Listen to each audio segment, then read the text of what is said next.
Welcome back to Design Talks 2019. Yeah.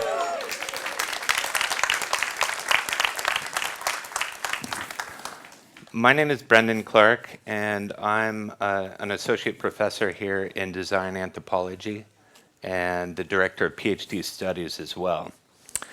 And anthropology is the study of exotic peoples around the world, or at least it used to be before everybody sort of changed and the world changed. But design anthropology is different in the way that we not only look at the past and the present, but we look into the future and explore what could be. And that's what I think brings a lot of different disciplines to design and this appreciation of exploring through prototyping and different sort of ways of making what is possible and what the futures could be. And that's what we heard yesterday and we'll hear more of today, in the sense of all these projects that are giving us something to hold on to think about what could be, what the future, what we might not want it to be as well. But now, just for a minute to kick off the morning here, if you could turn to somebody, preferably somebody you don't know, and talk about what did you like about yesterday?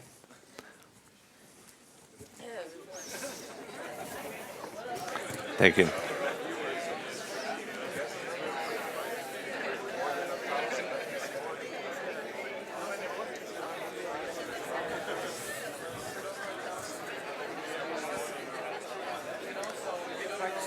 Yeah.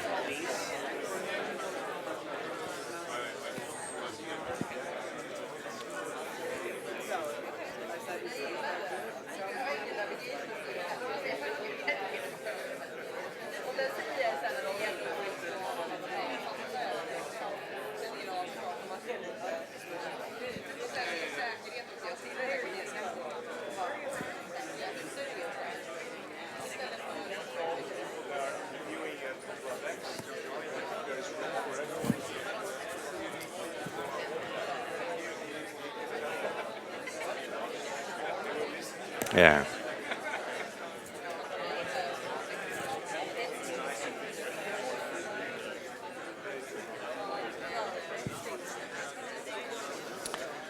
All right.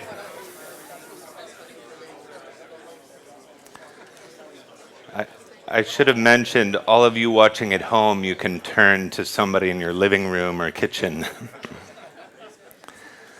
I just wanted to make a shout out to everybody in the Hum Lab. You're welcome here. We have a lot of empty seats we'd like to fill, so come on over. Great. So before we get back to the most important part of the day, which is hearing our graduating students share their visions of the future, we will start with a keynote presentation, and then we will have a panel discussion of the different keynote presenters and two of our students as well. And now I would like to introduce our keynote speaker, Alexandra Deschamps-Sonsino, who has a lot of nice honors as well.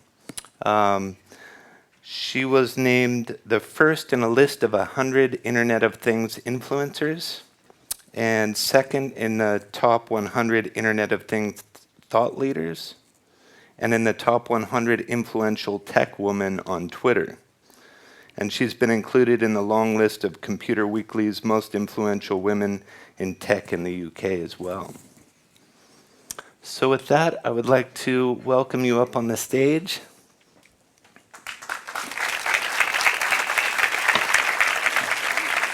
And the stage is yours.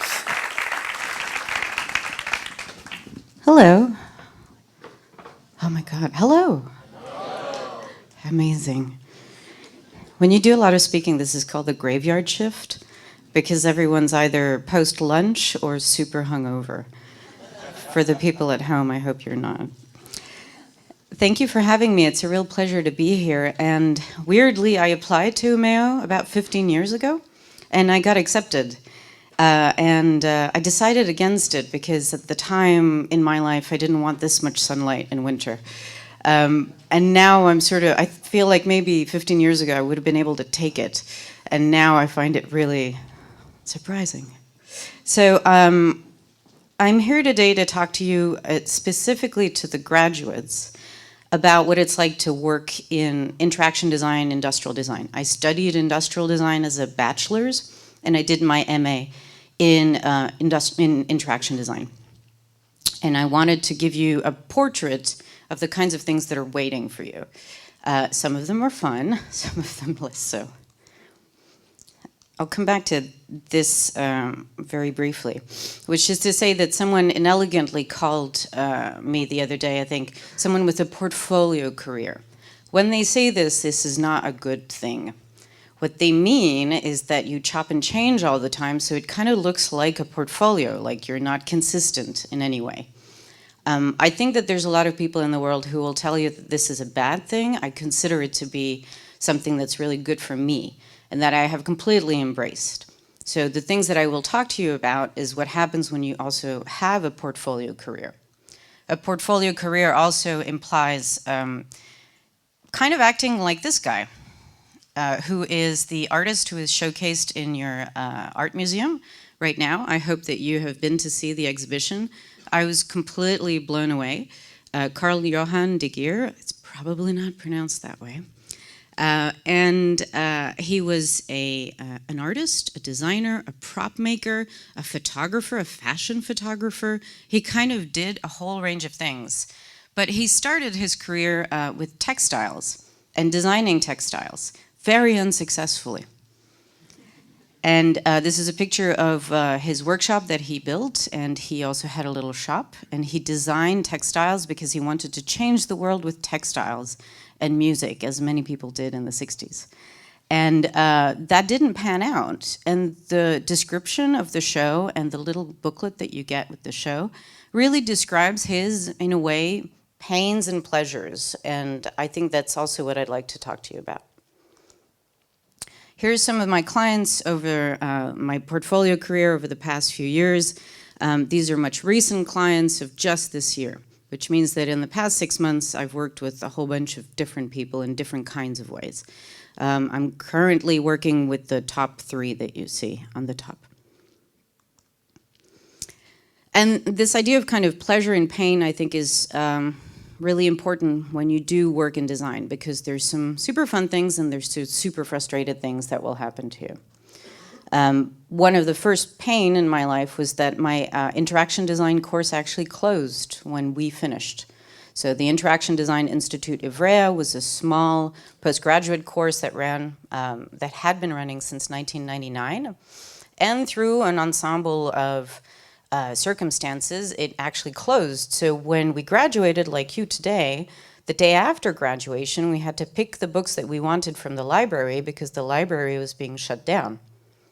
You have less choice here, I think, but there's still infrastructure there around you that you take for granted. You know that next year you'll be able to come back and see the students in first year graduate. That's not something that we got, and it was quite odd.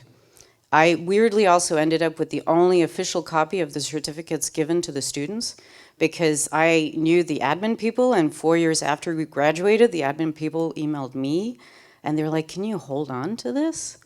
So I literally have the only proof that we ever graduated from anywhere, and it was an unaccredited program. So already it was kind of a leap of faith for us as students to decide to go and do this. So that was one of the first kind of pains, in a sense, but also great pleasure. We were in Ivrea, which is a small town in northern Italy, very much alike what Umeå is, a small town, industrial past, super creative group of people who come together for a super short period of time and probably suffer from the same things that we did and that the Bauhaus did, and everybody goes nuts because they're in a super small town. This is completely normal. This happens everywhere. One of the pleasures in my life has been to be able to develop a product that I actually had designed as a student. So the Goodnight lamp is a family of lamps. You have a big lamp and little lamps. You give the little lamps away to anybody around the world, and when you turn the big lamp on, the little ones turn on. So if you have a family member in a different time zone, to let them know that now's a good time for a chat, you're available right now. This just simple ambient sense of presence. That's something that I developed as a student. We had the brief from Droog, who I'm sure you'll still be familiar with, a Dutch art collective. They took it under their belt for about 6 months to evaluate whether they wanted to actually commercialize it. And this is in 2006, so they were like, bah, nah, too complicated. So I did it myself, which took a long time, almost 10 years, commercialized it, sent it out to people around the world. There are people around the world who have it today. It's now part of the permanent collection at the London Design Museum, and you can go and visit it there. It's also been exhibited in a number of exhibitions and included in some super fun book by some really cool people. Great pleasures, absolute wonderful pleasures that come with that. The recognition, the industry recognition, the kind of fuzzy feeling of, I've done something that looks like success from a design perspective, from the design community, from what the design community thinks is success. I did this over a period of time where I was also running a business, and that business was Tinker. Tinker was the first UK distributor of the Arduino. Who here knows what the Arduino is? Raise your hands. That's pretty good. If you don't, it's an electronic.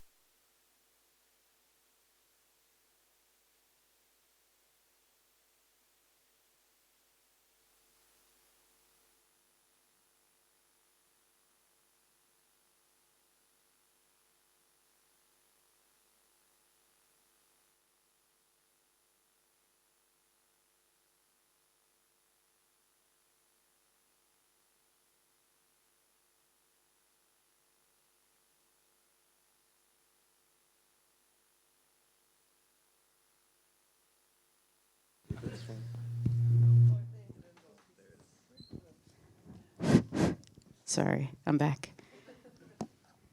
So we sold, we were the first UK distributor of the Arduino, which I started selling in my boyfriend's apartment, going to the post office every day for the first 3 months until I actually ran a design studio with 12 people in it.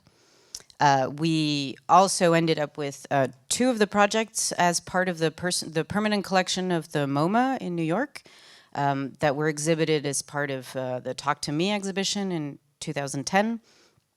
And all of this is, again, super cool, super exciting, oh my God. And also just happenstance. All of this is happenstance. You don't design this. You don't design what happens to the work that you do. You don't design who you meet. You don't design who knows someone who can make sure that these things happen. A lot of this is luck. A lot of this is being based in London and doing this kind of thing in the beginning of a financial crisis. I started Tinker in 2007. Not a great time on paper to start a business. In practice, we were one of the few people who were doing this kind of physically enabled, internet-enabled creative work. And so, again, a great pleasure, because then you're that person that people call when they want an opinion about this project or they want that project to happen. The pains that come with that, and I'll kind of go back, is, for example, I've had to deal with way too many lawyers in my life and way too many cease and desists. Whether that was for trademark infringements that people were trying to drag me through in the case of Goodnight Lamp. We've had some problems with a company that had registered the trademark in the US, wasn't really particularly using it, but was just being idiotic. And there's a lot of law firms that need to invoice around the world, and so we had to deal with that. That cost me about £7,000 to deal with that. For HomeSense, which is the project that ended up in the MoMA, we also got a cease and desist from HomeSense, which is a range of stores in the US. If you've ever been to the US, they sell really cheap interiors. And their law firm needed to invoice, so they sent us an email saying, you're doing a thing that has the same name, even though there's no basis for any of this. And so those are the pains of dealing in a way in the design sector and dealing in a way that you own everything and you own the work. I don't have anybody to turn to and say, this is your problem. I don't have a legal department to turn to and go, can you deal with this? Get this off my desk. By running my own show, I have to deal with all of this very personally. I have to raise the money. I have to earn enough to pay for this stuff. And it is really quite a lot of admin at the end of the day. Running your own business and having this kind of, I'm doing the things myself, means that you're spending more or less, and this is in London, which is very dynamic, there's loads of clients, there's loads of work. You're still selling yourself for 6 months before someone signs something, and then you might get a month of work out of it. And that's really, you know, a long slog. You have to basically be selling all the time.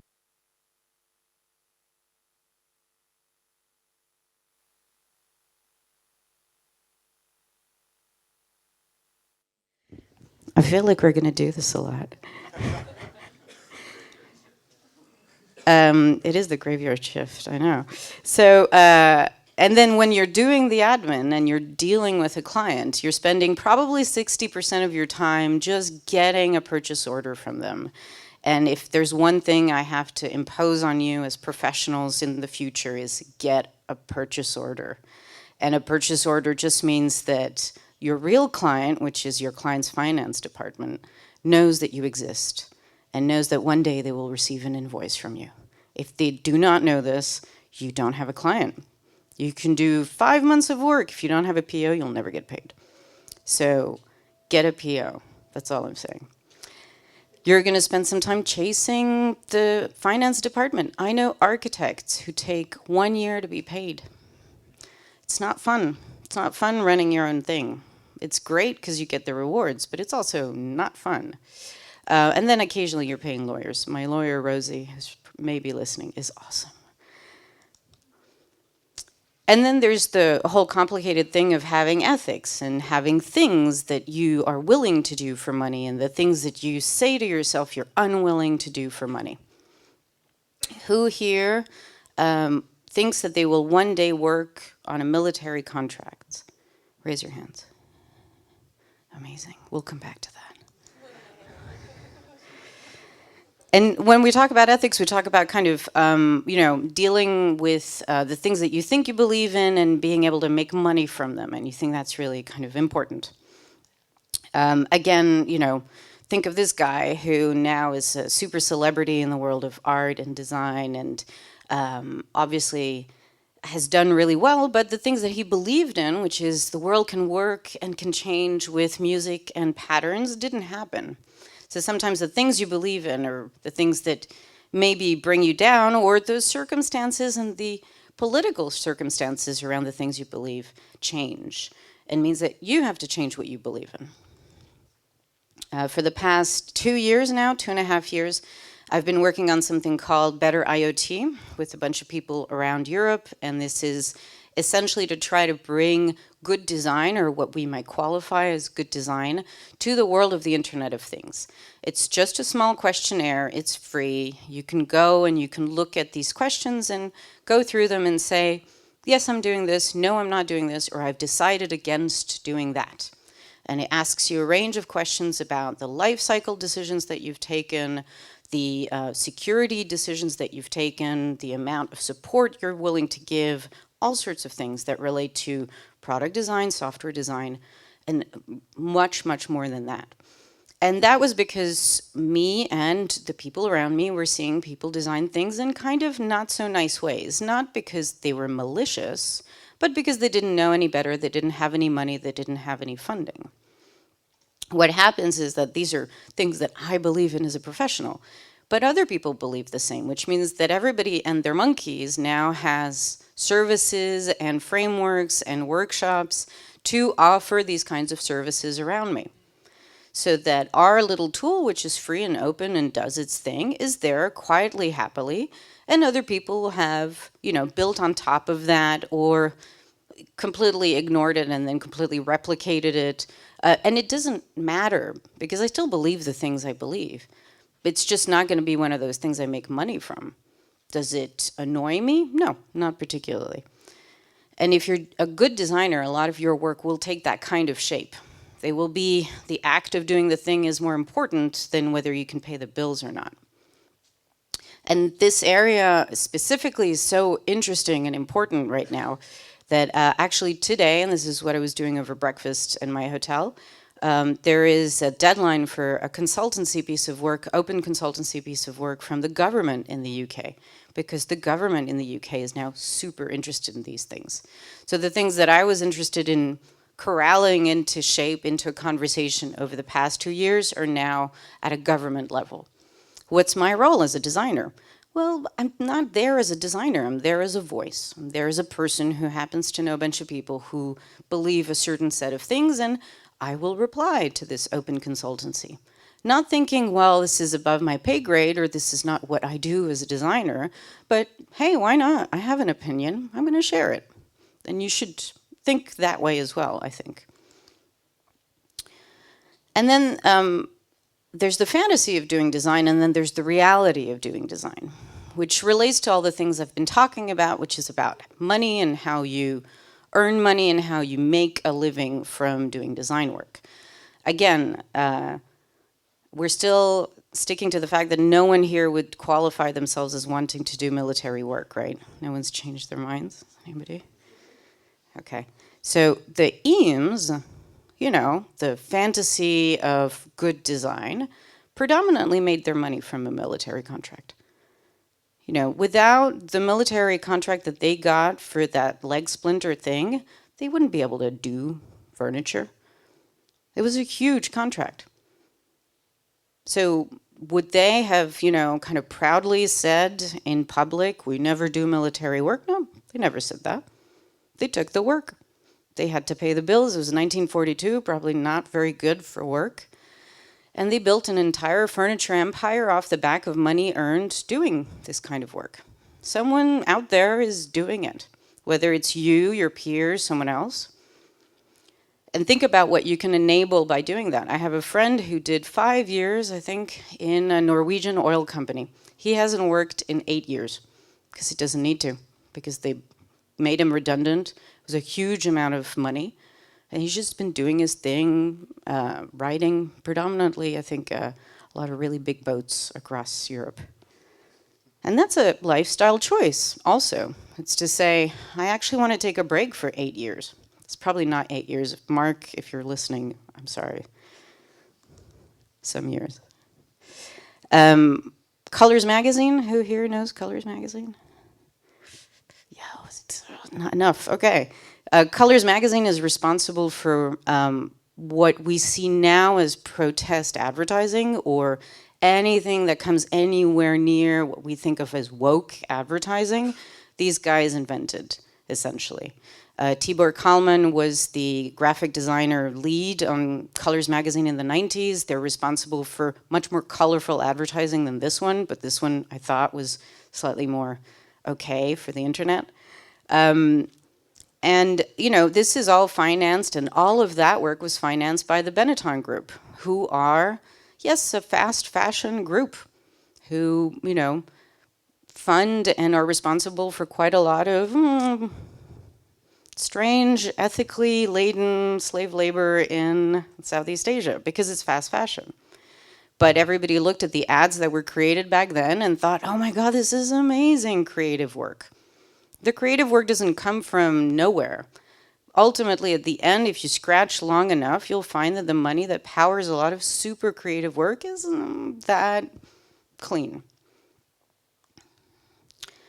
This is a fantastic sculpture in the middle of London. There's a new arcade called the Bloomberg Arcade, and this is a beautiful piece of public sculpture work. And you look at it and you go, ah, yes, yes, this is what architecture should be about.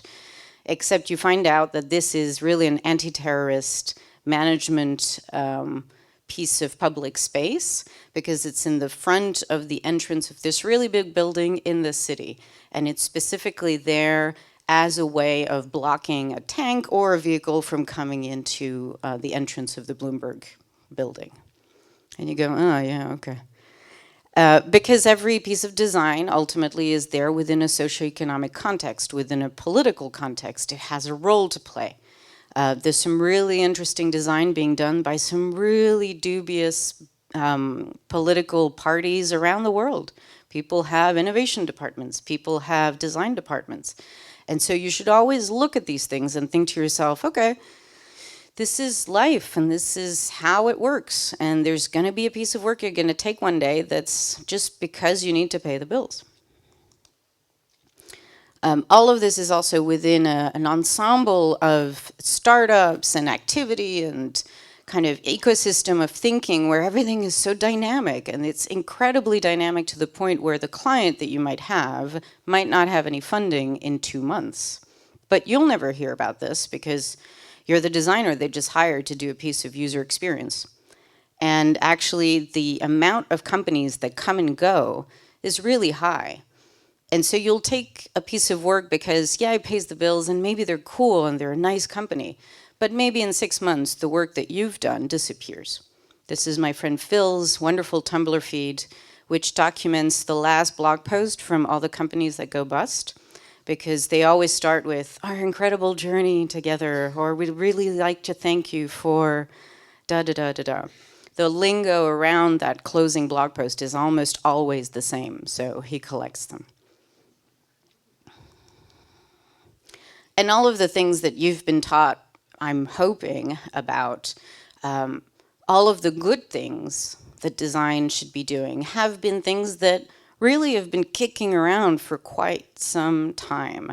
And the people who have been thinking and talking about the role of design in an economic context, in the socioeconomic context, what design can bring to local economies and ecologies, we have over 100 years of this stuff.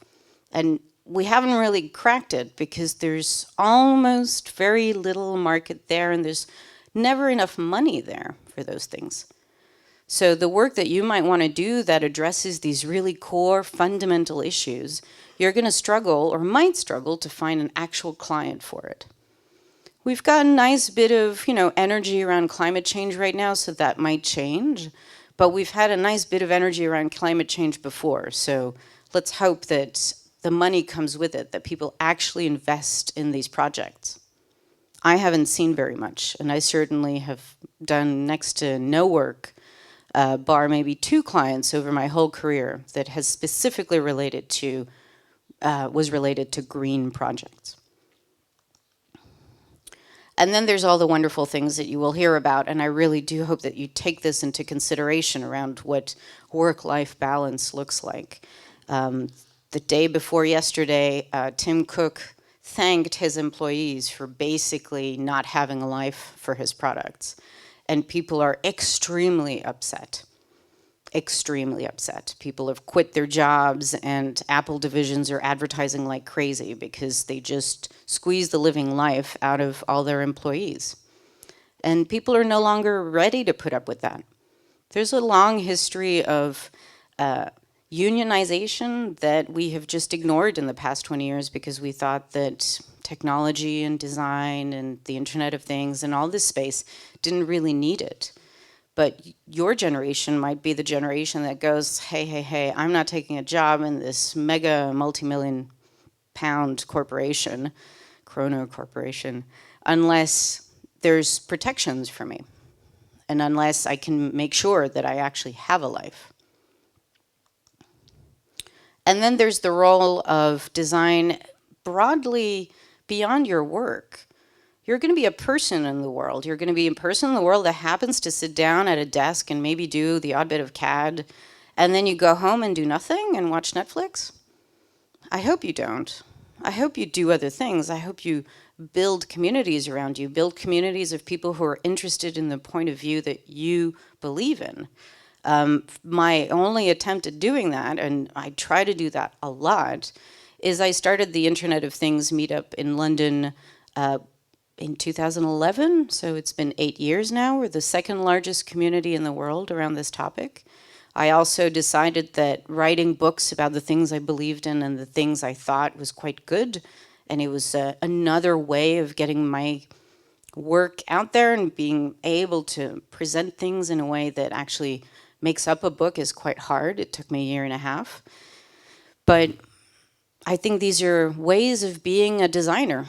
They're not traditional. You might not have heard of them, but they are about living large. I loved Alberto's kind of little drawing of having very long arms. I feel like that's your job, is if you have a portfolio career, to have as many activities around what you believe as you can. Weirdly, Fabrica, which is an institution in northern Italy, which I'm sure you've heard of, has this on their website. And it's kind of an odd thing to do, especially because the President of the United States is visiting my country this week, which I'm very upset about. But the founding fathers have this really long little explanation of basically what allows you to be here today. You're in design, you're basically in the arts, more or less. You're at the tip of what makes capitalism work. If you don't design a thing for a client, they can't sell their thing and they don't exist as a company. But without every other craft and every other discipline being there in your economy, you can't exist, which means every other discipline takes precedence. Which means also what you're doing is really, it's luxury. What we do is luxury. It's a luxurious position to be in, to come into the world every day, wake up and go, I think I'll just have ideas for a living. I think I'll just make like a super pretty thing today for a living. That's incredible. It's an incredible luxury. And I really, really hope that you don't forget that. No matter what you think about the quality of such and such an education and such a professor and such an environment, you're in a super luxurious position. And I think you should keep that in mind. And also keep in mind that the people that you have studied with, hopefully, are basically your friends forever. No matter where they go, and they might be able to help you, they might employ you, you might work with them, you might start businesses with them. This was my class in 2006. Broadly, this picture I think is 2005. And the guy in the white hat is now head of design at Uber, which is quite weird. Loads of people have kind of chopped and changed. Some are working with Alberto. This is an ecology of people around you who you will keep around you. And you will all go wherever you need to go. This is maybe the last weeks where you'll be in the same room together. But you'll kind of carry on, and you have more means of staying together virtually than I ever did. And I think that's really precious. Good luck.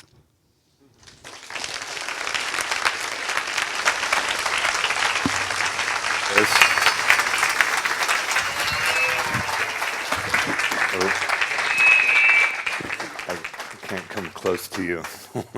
I think we'll explode. I wonder if we can turn that off.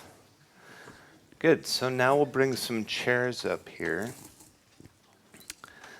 And I'd like to invite the other keynote speakers and Z and Søren up on the stage. Thank you very much. And now we'll get to sit back and talk. While we're setting up here, did anybody have a question for Alexandra?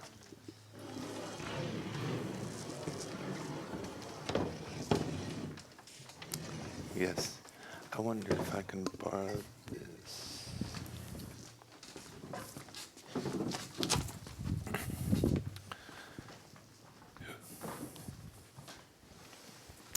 Hi, Alexandra. It's Wayne from Black Dot here. I just wondered, what has been the biggest buzz for you running your own business?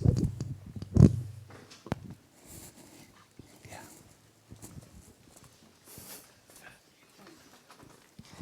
I'll give you an alternative answer to the one that you think I might give. Hi, Wayne. I once had to, I once got paid by the University of Texas. And they sent me a check, because it's 1972, obviously. And send the check to the bank in the UK, which obviously hates checks, has hated checks for the past 10 years. And they're not paying. And I'm I'm just like week after week going, where's this money? And we're a small business, we're a studio of 12. I kind of need the money. And I need the money to pay for people's paychecks. This is a really big deal. And so I end up calling the bank and threatening them to call the Guardian on them, which is a national newspaper. And the money was in the bank 30 minutes later. So that was sort of a thrill. At the time, I was just like, I can't believe I'm having to yell at banks on the phone. But that's what you get to do, I guess, when you run your own business. And so, yeah, that's what comes to mind. Great, thank you very much. And welcome everybody on stage now for a bit of a panel. And over the next half an hour, we'll take a discussion and I will kick it off and then we can take questions and ask questions of each other as well. And I want to thank you, Alexandra, for your presentation. You brought forward a lot of the type of questions I was thinking of as well to start off with about more ethical and life balance and some of the realities of what it will be like for people going out, leaving today and tomorrow, graduating out into the world of design. I think we've gotten a great example of what design looks like from hearing the design journey of Alberto from the iconic football to designing in Mexico City, and then on to I guess a football that never saw the market, and then to the Pixel 3, which is in the market in a very big way and one of the more influential companies in the world today. And as well as from Yasmin. My mother's name is Yasmin, so I've sort of struggled with the. Can you pronounce it one more time? Everyone says something different. Okay. We say Yasaman. You can say Yasmin. Yasaman. And also how through your roles and your various roles, how you've begun to ask questions and fundamental questions in each of your roles and explored through these questions of what is the object and what is design, what is the designer. And then as well as hearing some principles about what it means to design and what the boundaries are in machine learning between the human and the machine from Z. And then of course CERN turning research on its head and looking at a city of lies and what it means to design based on a database of lies. So we've gotten a nice breadth of what design is and glimpses of where we're going in the future, or in the futures, which futures we might be working with. And to start off, I was thinking about this idea that it feels like design is one of the most sort of ambitious fields, and being here at UID as well, and how ambitious the students are, such high standards, and also from the previous students here, and what it means to go out into the world, increasingly working with our own values or working with your values, being advocates for the users, and then even asked to learn about Arduino and anthropology, and we'll stop here, and the increasing demands. And so I have a couple questions in relation to this, and this idea of how have you, and it's relevant for all of us, of how have you experienced life balance, and what moves you to purposefully create balance, and what does losing balance look like for you? Yes, Alex. Just quickly on that one, I think that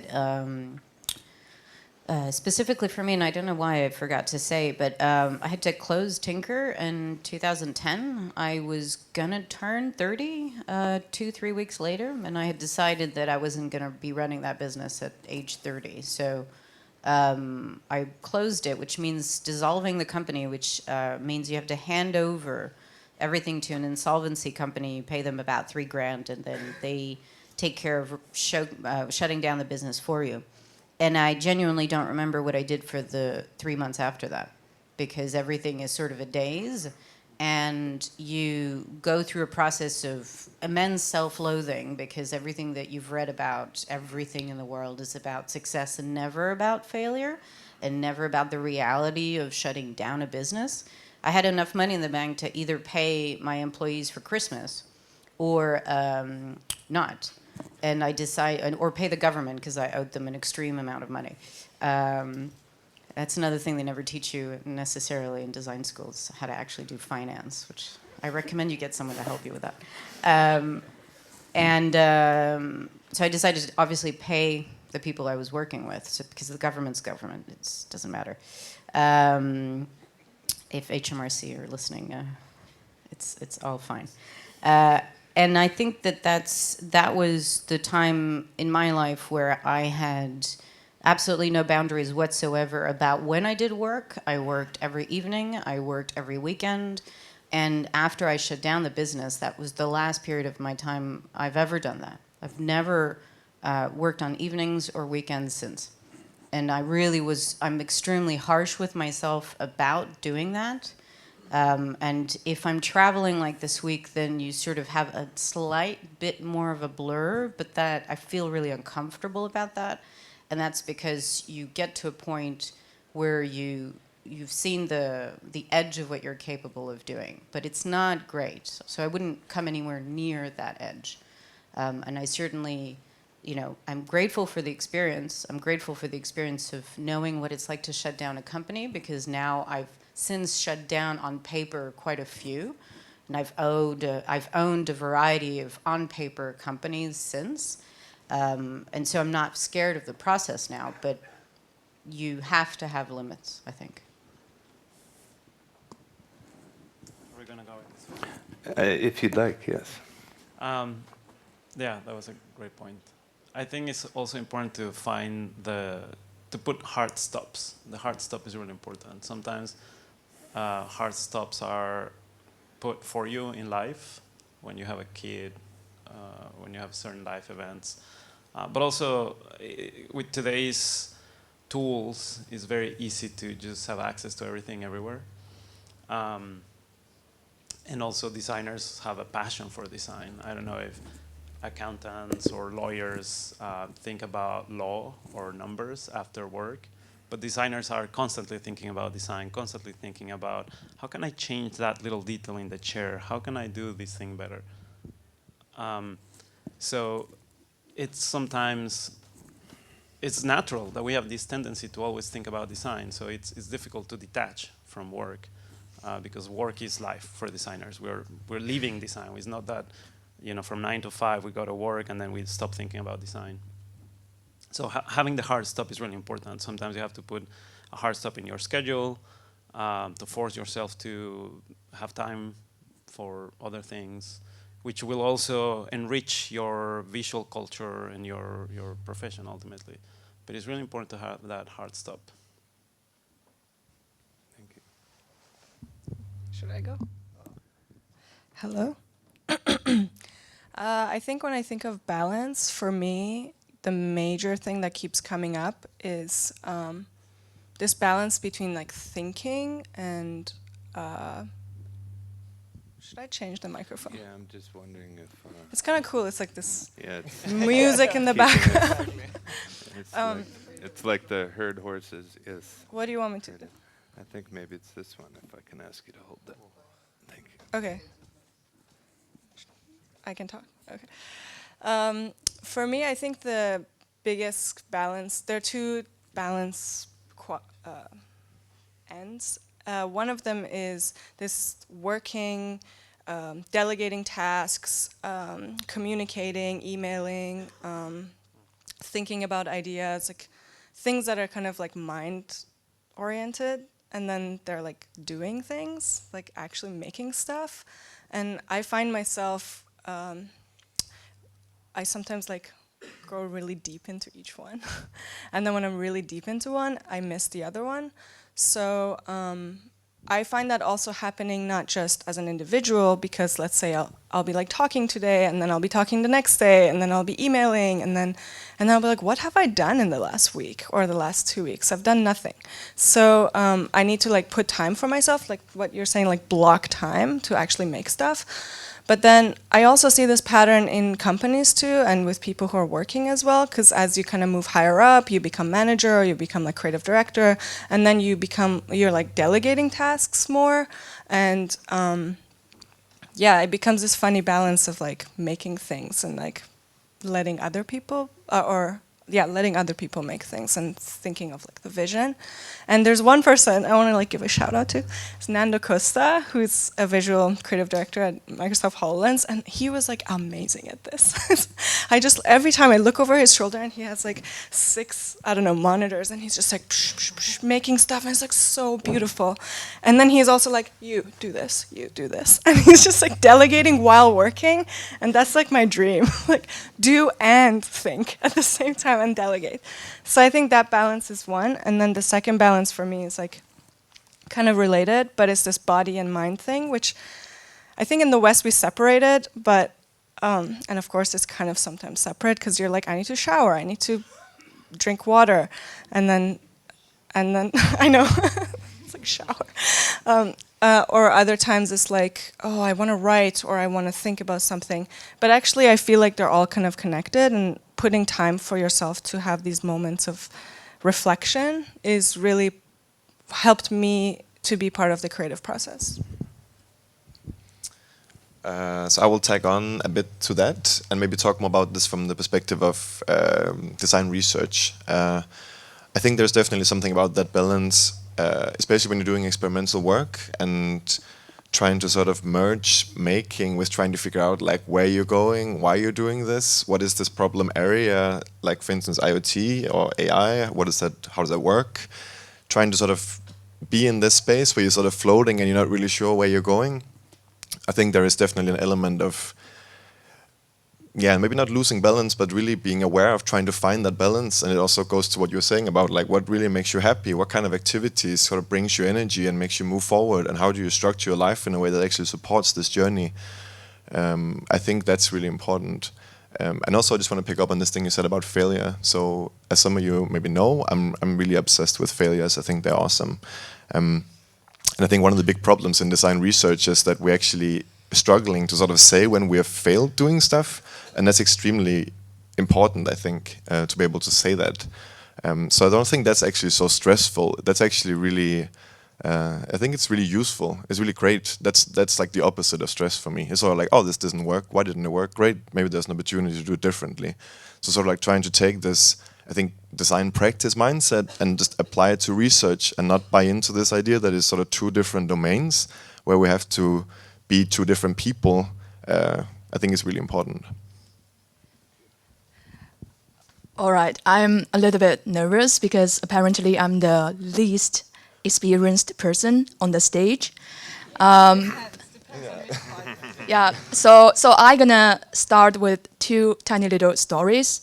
The first one is during like I was seeking for internship, and during one of my interview, I was going through a project, and then the person who is interviewing me is actually from this school, and I just say, oh, we did this project in 1 week, and this is the result, this is the process, blah, blah, blah.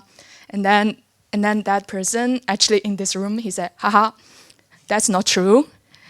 Because in 1 week, probably you work 16 hours a day for 7 days. And then that's why the result looked like this. And it's not gonna happen in real life. So this is the first story, and show a glimpse of the UID life. And second story is that when I was working, the designer who is like my mentor, he said, oh, we don't have a specific deadline for this task, so you can take your time. You don't need to work after 5 o'clock in the afternoon. But like driven by the UID spirit, like while I got home, I got some shower thoughts. I have to get it done. So I just worked on that file. And then the next morning, that my mentor, he asked me, "Oh, I saw you working yesterday." I said, no, probably just sketch autosave, you know. And then he said, "You know, on Dropbox, I can see history versions." I was like, oops. So this is 2 stories from like I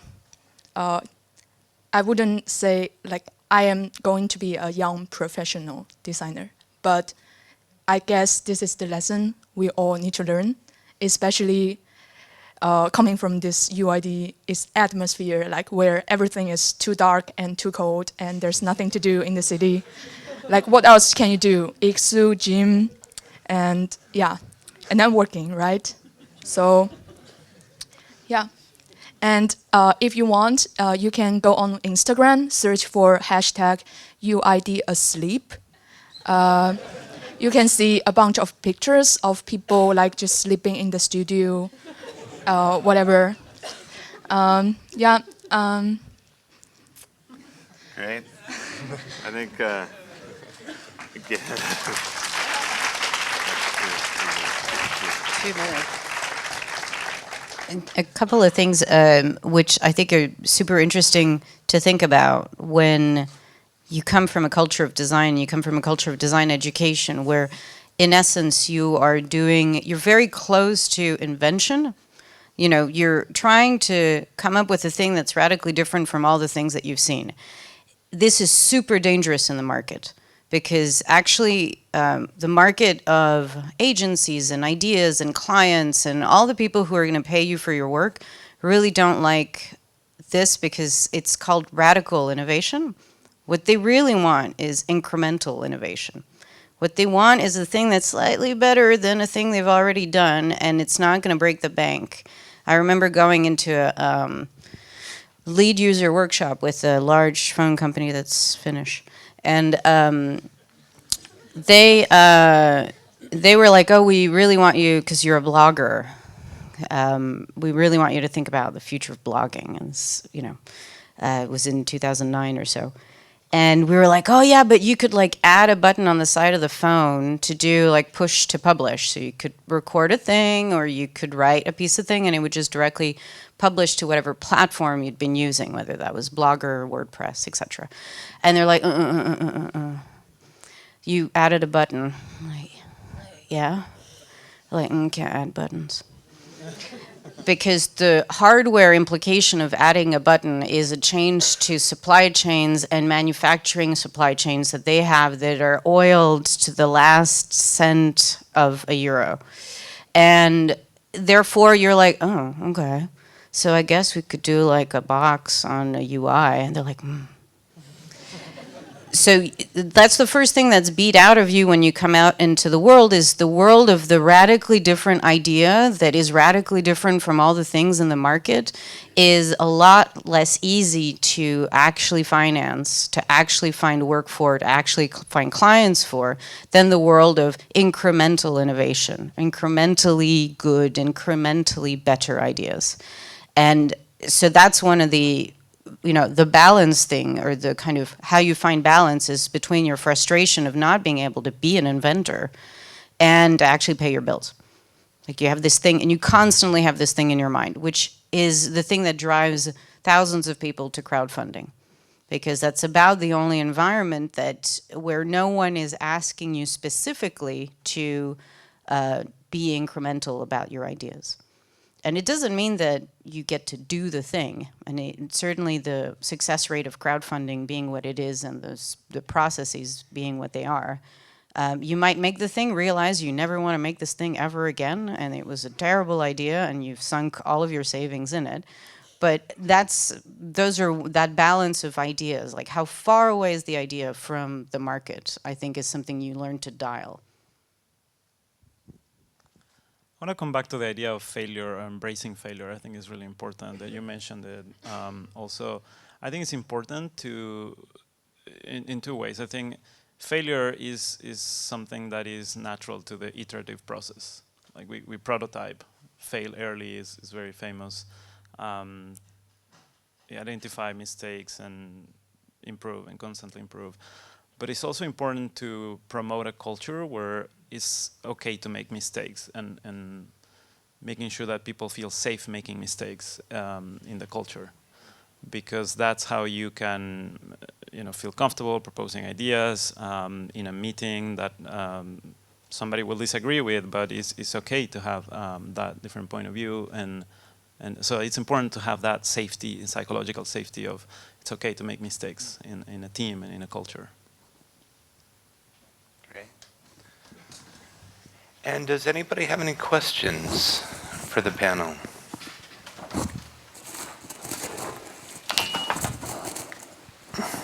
It's okay to make mistakes.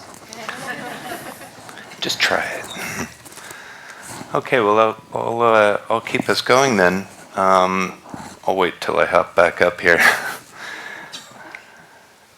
I think we heard a lot about it in Alexandra's presentation as well, but it was about, and we're talking about it a bit now as well in relation to those ideals and values that we have in design. And there is also this idea that we have certain values, and then also, for instance, with the users or the people we get close to throughout the process, we often become advocates, and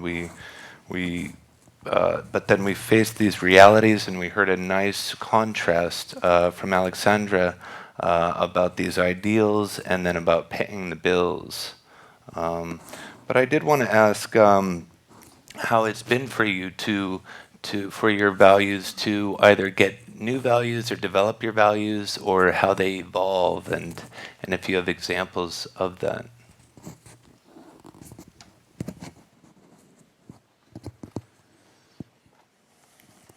Always got something to say. I think the only thing that I've held on to my whole career is whether I'm learning or not. And I don't know if that's a value per se, but that's certainly the only way in which I can try to replicate this ambiance and this bath of self-supported creativity that you have around you. You know, the UID asleep is, I mean, I have pictures of us doing that in my BA and my MA 15 years ago. And everybody has this because you're in this hyper tense environment, very psychologically charged. And the fact that the team sat right next to you is like your mates, but they've got this project and it kind of looks cool, and you're like, well, I'm going to do better.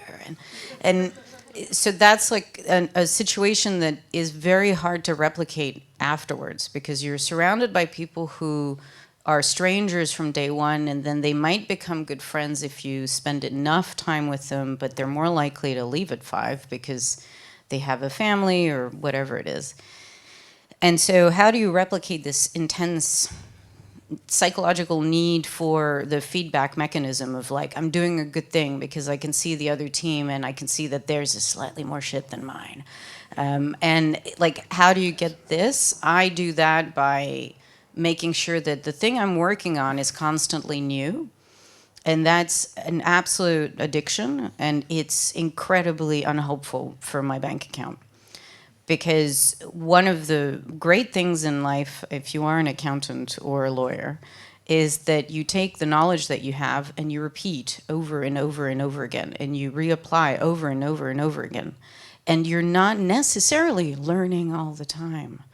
But in design, you're taught that learning all the time is this super amazing thing. And so I have to self-medicate by doing constantly new work with constantly new clients. The most exciting client I have now is a banking client, which I never thought I would ever engage with. And the work is super interesting, super good, super fun, super new. They don't even know what I'm talking about when I talk to them about stuff.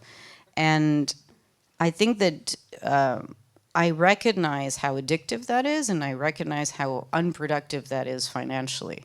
So even if your values chop and change, at least be aware of your motivations. why you value what you value and why you care about the things you care, because sometimes you have to, again, like dial it down for your own sanity or your own productivity or your family's productivity or your family's happiness. And you have to go, yeah, I do value learning a lot, but maybe 60-year-old me will value me having money in the bank over the ideas that I can have now. And I think that being super self-aware, I think, is something designers are really good at, and I think you should constantly revisit that. Yeah, and I think the values are probably something that doesn't change a lot, at the core, right? To me, I think any time that I, stressed or pushed outside of the core is when I feel like I need to go back to my core and remember what are the things that motivate me as a designer, what are the things that brought me here in the first place, because sometimes it's easy to just like feel the pressure of different forces pulling you in different ways, and you have to sort of go back and meditate, okay, why am I doing this, and what is it really that I want to get out of this? I have two things to say. I think embracing change is really important. Obviously, everyone knows that. But I think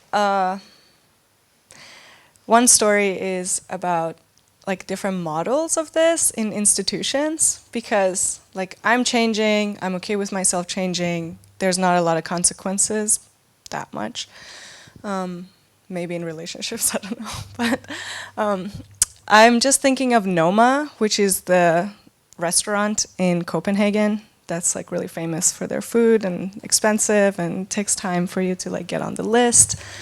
And the head chefs were like, Rene Redzepi, he's like, this year we're gonna close down Noma and we're gonna go to Tulum in Mexico City, or Mexico. And I don't know how you feel about that, because since you're Mexican, I have critical thoughts about that. But just this idea of like, it's like the whole restaurant and all the head chefs and all the interns and all the people who work there. It's like, this year we're not in Copenhagen. We're just gonna go somewhere else and like learn, observe, do all this new stuff, and then that's where we're gonna be located, and then come back to Copenhagen. I'm like, wow, design studios should do this. We should just like shut down for 1 year, go somewhere else, learn new stuff, come back. So I think this is like also change and having moments of inspiration. Obviously there's a lot of logistical things to be figured out, but that's really nice. And then the second thing is actually not about us. It's just like a thoughts that I have and I want to share with you, since we're in the topic of technology and design. We are constantly changing beings, and like my values are changing, your values are changing, but the way that we're building our systems and algorithms and platforms are kind of not like that. It's like not human based. It's like Facebook and Google, Google are companies that are kind of trying to constantly figure out what you are.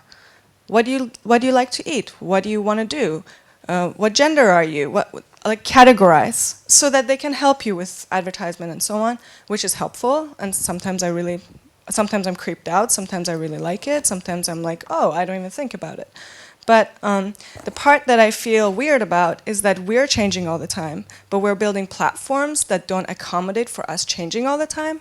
So I'm interested in building systems, and I think this change, we should embrace it in the designs that we have for our platforms and systems.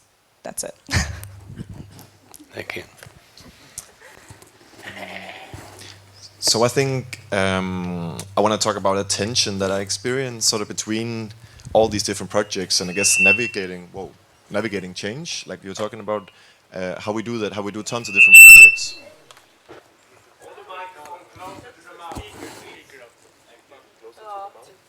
Is my phone? What should I do? Sit over here? Okay, thanks. A new perspective, a new view. Yeah, I wanted to talk about this tension between how we do tons of different projects. I've heard someone talk about this as serial monogamy, right? We sort of like, we're totally immersed in something and then we sort of drop it and we move on to something else and we drop it. There is something, I think, and that's part of navigating change, and there's a lot of energy coming from that, but there's also something about sort of caring for things in a more longer term, and also like Alexander, you were saying about caring about a community and building up a community and something that has a much sort of longer time span, and problem areas, like returning to them, like how many people like return to their problem areas 10 years later to see what actually happened? How many people design for one thing continuously, like one community, for instance? I think that's super interesting, how to try to sort of bridge those two different realities. And it's something that, again, I agree, design is luxury, and having 5 years of research funded is like total luxury. But it really makes you wonder, like you could actually do that. You could return to the same group of people several times, right, over those 5 years. And I think it's been really great to try to bridge those two different ways of thinking and designing. Great, thank you very much. And for the last, yeah, little musical chairs. No.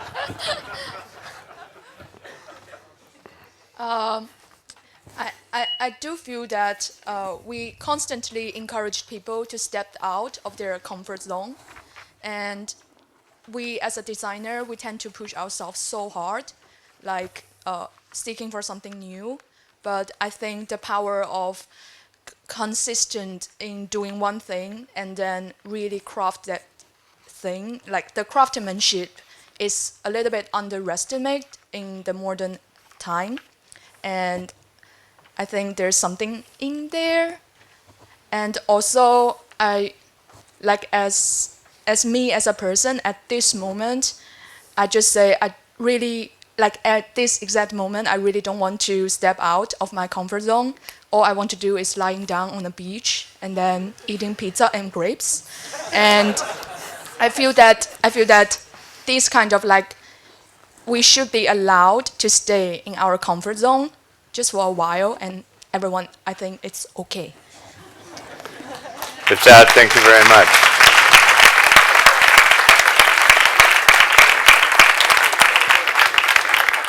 Thank you all very much for a great discussion. And now we will move into our first break of the day. And so I'll just go through a couple of the logistics. The coffee will be again at right through these doors and in the same spot as yesterday. And there's also something sweet in there.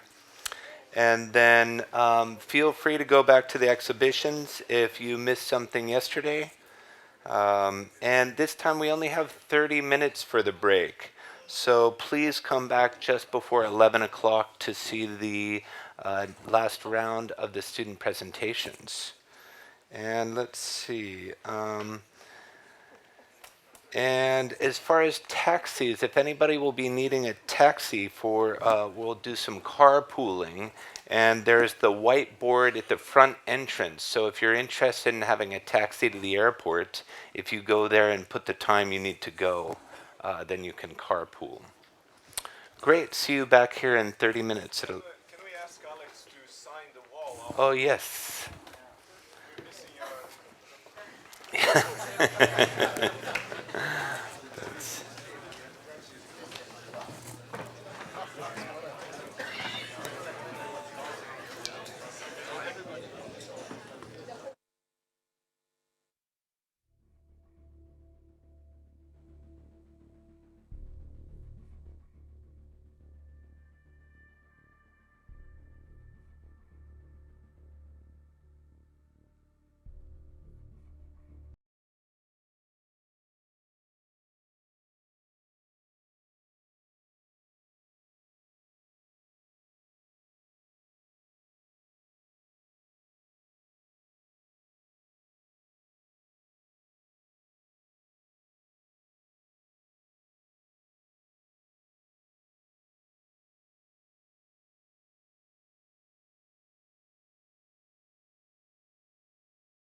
Hello, hello.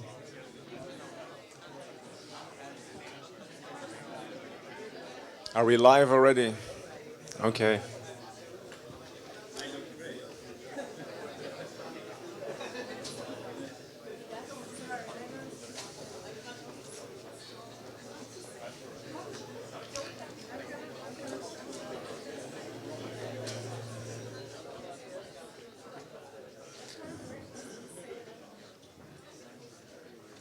Welcome back, everyone. Let's try to get a place to sit and continue with the program. Now we are gonna continue with the main part of the program, the last block of the main part of our program for you. After this, there are a few parallel things you could do in the afternoon, but we are missing a couple of projects that we want to discover or share with you. And so the 14 remaining graduation projects will be shared with you now. And the first one on stage is Christian. So welcome, Christian.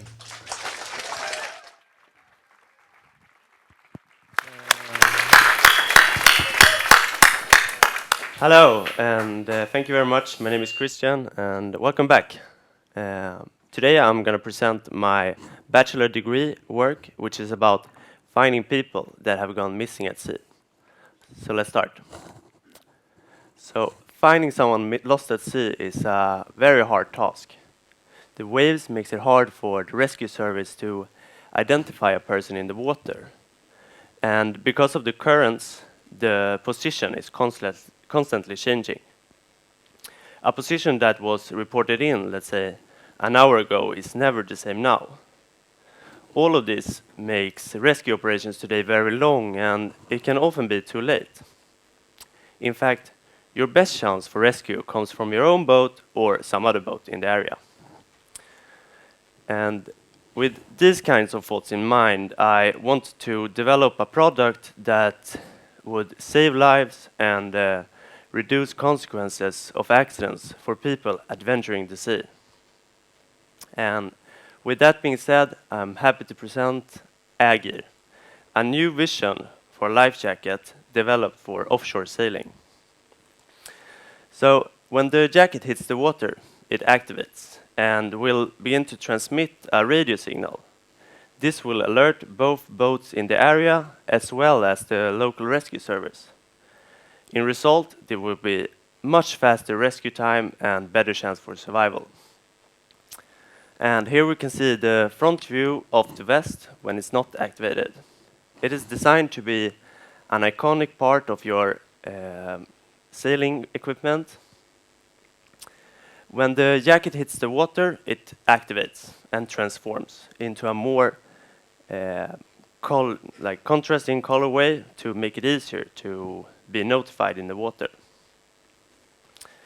And here is the back side of the vest, and in the middle we can see the transmitter I talked about before, almost seamlessly designed into the fabric to not disturb any movement for the user, but still bold enough to make a statement. So this is what you need on your expressive journey across the sea.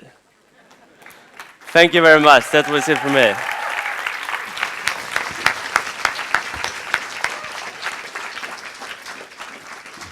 Well done, Christian. Now is your time to sign the wall. Over there, yes. Whoa. Congratulations.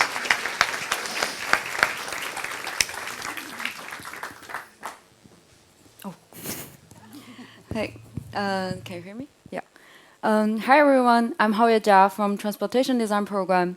Today I'm presenting my degree project, Volvo Compact Concept, collaborated with Volvo Cars Group. First, I want to introduce a bit about myself. I'm from China, and currently I'm living in a 7 square meter room in Gothenburg with very simple belongings. 3 suitcases can fit my everything. During the last 2 years and 5 months, I've moved 11 times due to study reasons and work reasons. You might feel it's a bit too much, but actually I'm not alone. Compact Concept is inspired by my own experience. I want to design for the people who seek life opportunities as they go around the world. Who are they and how do they live? They have a simple lifestyle, they can pack light. They're trying to find themselves by different explorations. Constantly, they need to move around, but they never forget the passions for life. For those people, I think what's more important is the freedom to move instead of having the access things. Volvo, as a human-centered brand, always cares all the needs that people have. Their autonomous concept also shows their vision for the future. It's autonomous, electric, and connected. The first impression for Volvo, it might be practical segments or a premium experience. Compact concept is aimed at a shared autonomous vehicle, also the smallest Volvo you've ever seen, to provide the freedom to move for those people I mentioned before. But how can a small car still be practical? The main idea is creating a flexible room by movable fabric to either have more storage room or more passengers. During this project, I've been through car production design process. Now I will lead you all through it. It all starts from different sketches proposals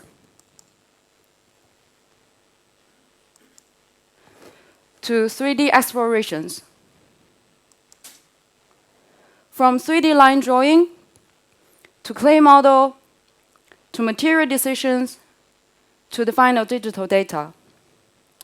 In the end, here presents the final design for Volvo Compact concept. In the end of this June, it's moving time for me again. And right now, I can only imagine by Photoshop that how nice it will be if I have a Volvo Compact to help me. Yeah, and sorry. And thank you very much, and special thanks for Volvo exterior design team to see me grow up to be a responsible designer. And happy summer, thank you. Wow, Jan. Excellent. All right, let's find you a special space.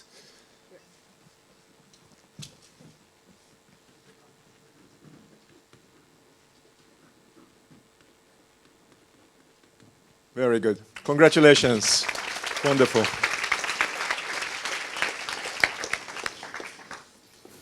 Testing. Nice.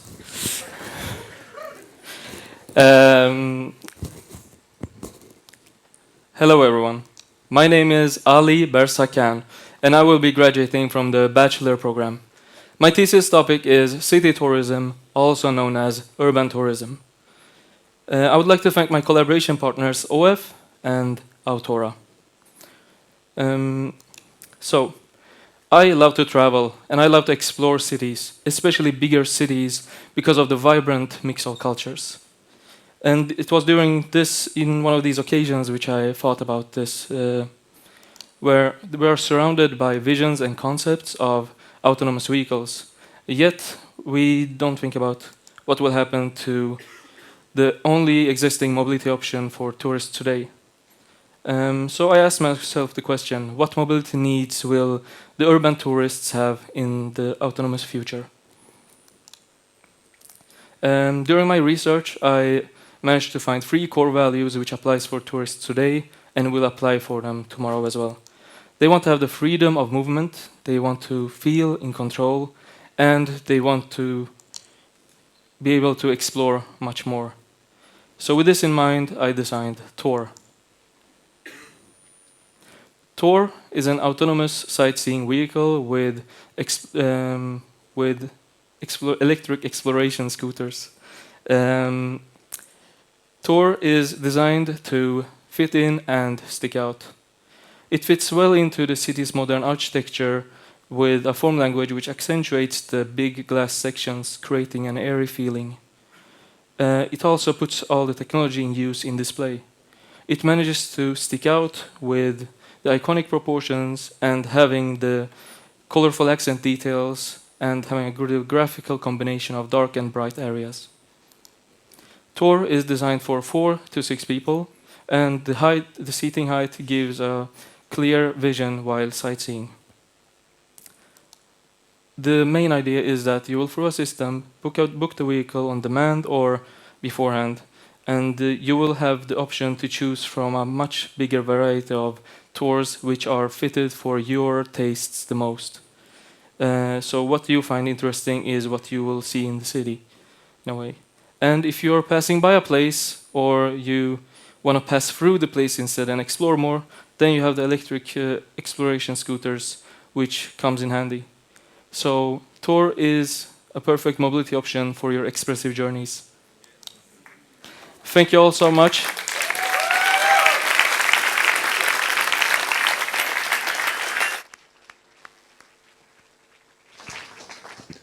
Thank you, Berza. How do you feel about this Let's try it. beginning here?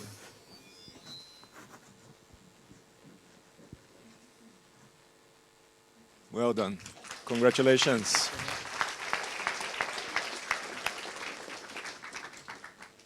Hi. So the sound works. That's great. I'm Simon. I'm from APD. Sorry.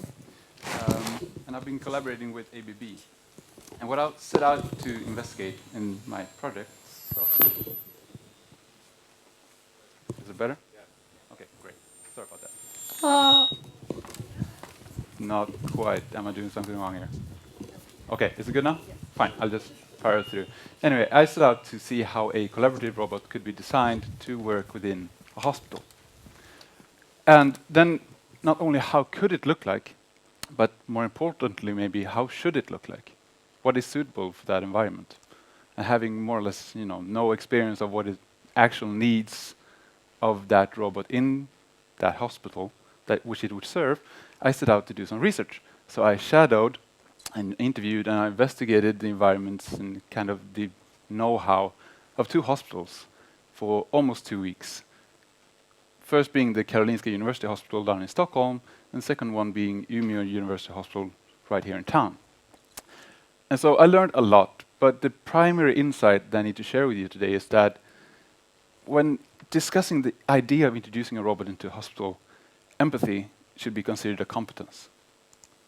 Because there are some things that people can do and some things that robots can do.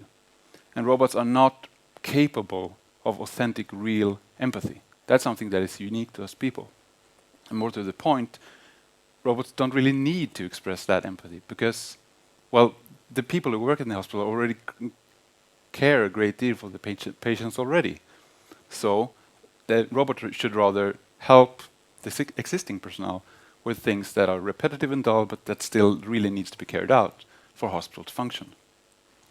But I also involved the users, or rather the nursing staff, throughout my process and check with them continuously to make sure that I made something that was relevant for them.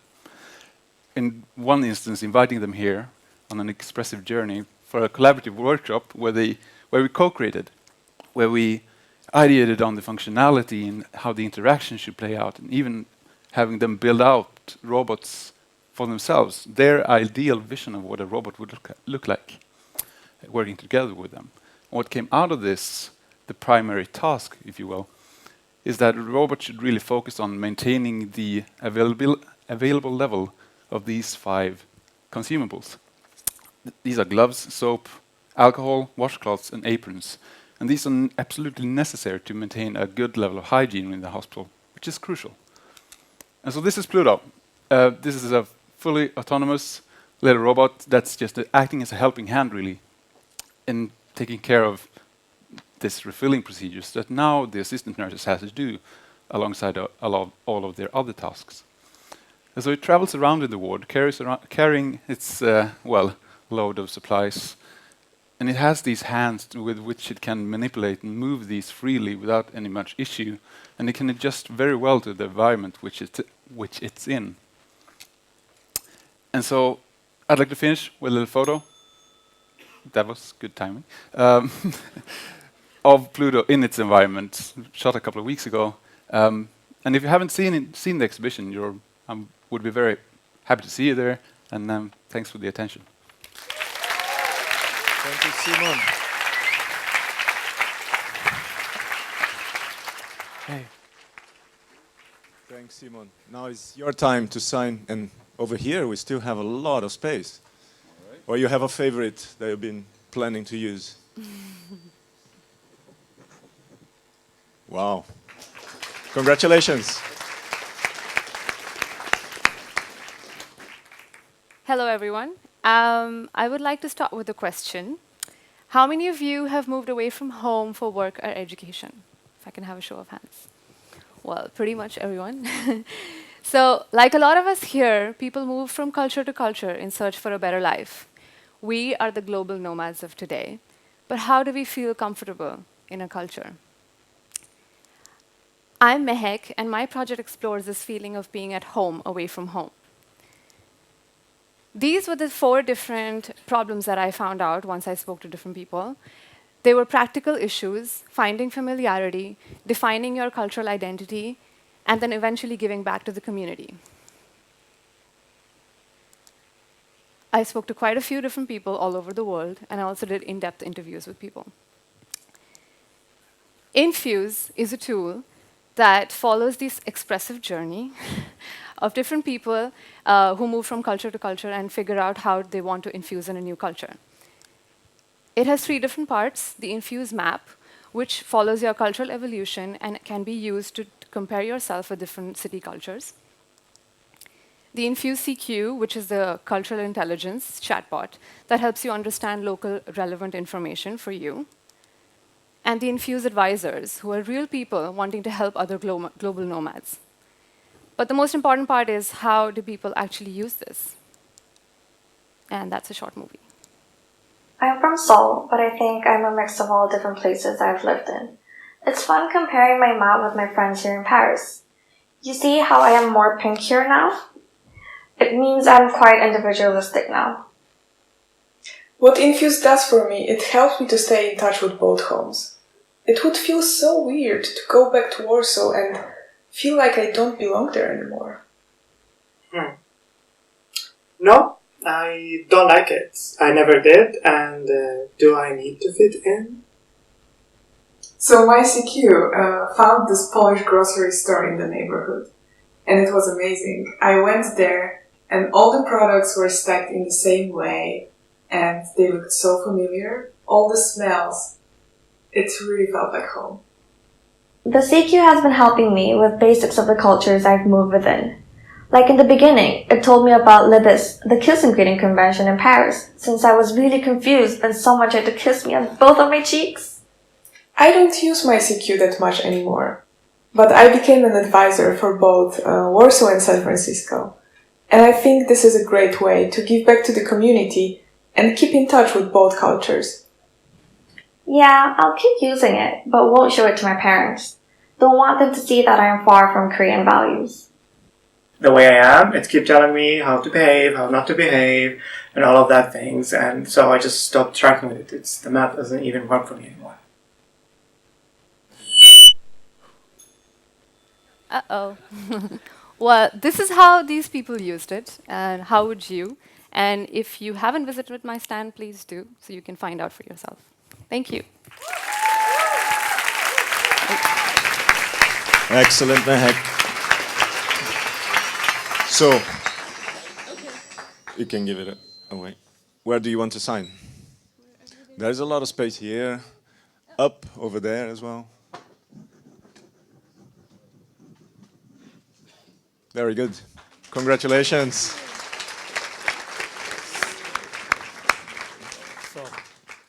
Is it working? Yeah. No. All right. Hello, everyone. My name is Tejas Purohit, and I'm graduating from the transportation program. And my topic is about enhancing social acceptance for autonomous flying vehicles in the near future. So, traveling is exciting part of most of our lives, and a lot of us fly on a frequent basis for either business or pleasure. But the aviation industry today is quite unsustainable, and we would all like to see that change. So while researching on cleaner aviation technologies, I came across vertical takeoff landing vehicles, which use batteries and combination of rotors to produce thrust, and thus are much more greener than conventional vehicles. And my collaborating partner, Neo, specializes in integrating AI in the vehicles and also in autonomous technologies. So with some of these things in mind, I questioned, what if Neo were to design a vertical takeoff landing vehicle for the near future? And through this, can they provide a new user experience and also increase the safety perception of such vehicles?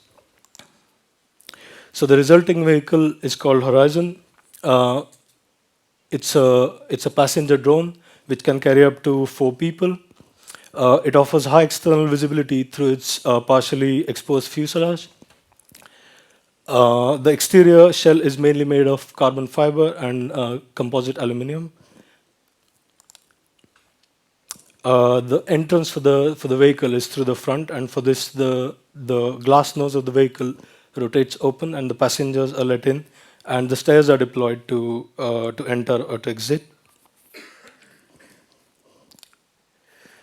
The interior of the vehicle, like most of the Neo vehicles, resembles a living space, and the front seats offer you a spectacular view of the landscapes, and the rear seats offer you the freedom of rotation, and you can adjust your view, or you can engage in other activities.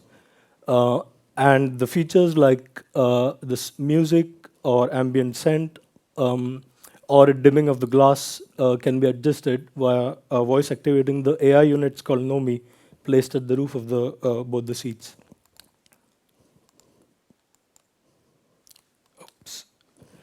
And the service can be used with an app developed by Neo, and it shows you all available sky stops where you can book this vehicle and also see the nearest travel destinations. And it also shows you the trip summary and also safety instructions before you book your journey. So if you'd like to know more about the project and experience the interior space in VR, please come by at the exhibition. Thank you very much. Perfect. Perfect timing. Perfect timing.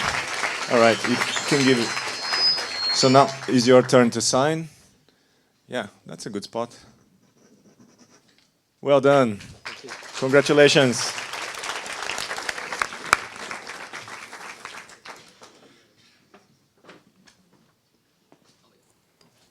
Hello, my name is Anton, and this is my BFA degree project. Sudden cardiac arrest is an affliction that causes the heart to stop. And it affects about 10,000 people in Sweden each year, and only 5% survive. And after 15 minutes, the chances of survival is minimal.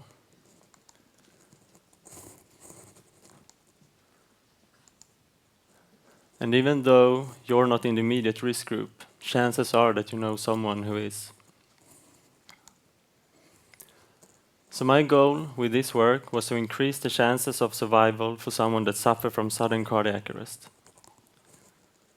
And I chose to restrict my work to city events because my research showed that it's hard for the organizers to anticipate the medical preparations that's necessary due to a large amount of people and a mixed crowd.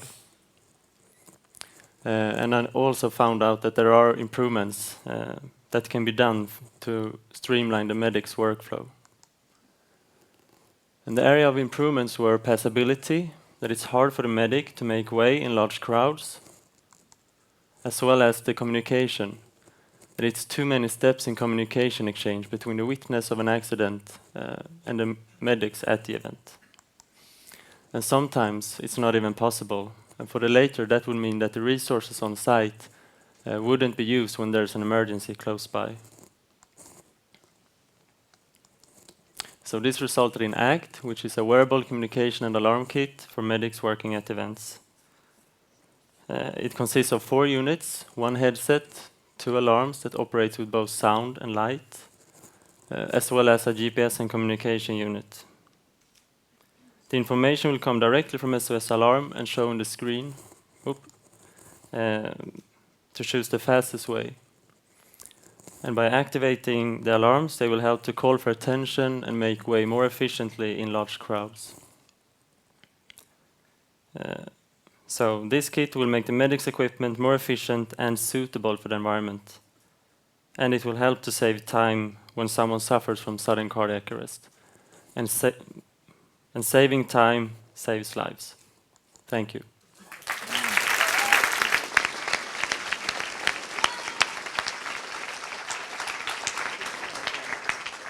Well done, Anton. I think we go all the way to the back. There's a lot of space on the top there, and you can reach.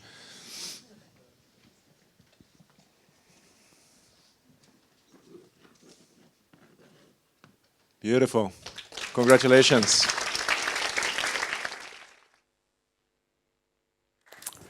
Hello, everybody. Hi. My name is Maximilian, and I am graduating from the Interaction Design program.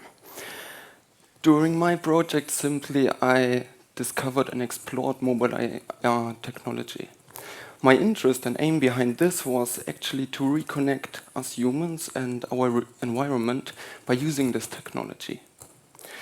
To give you a deeper insight about the outcome of this expressive journey, let's have a look at my concept trailer.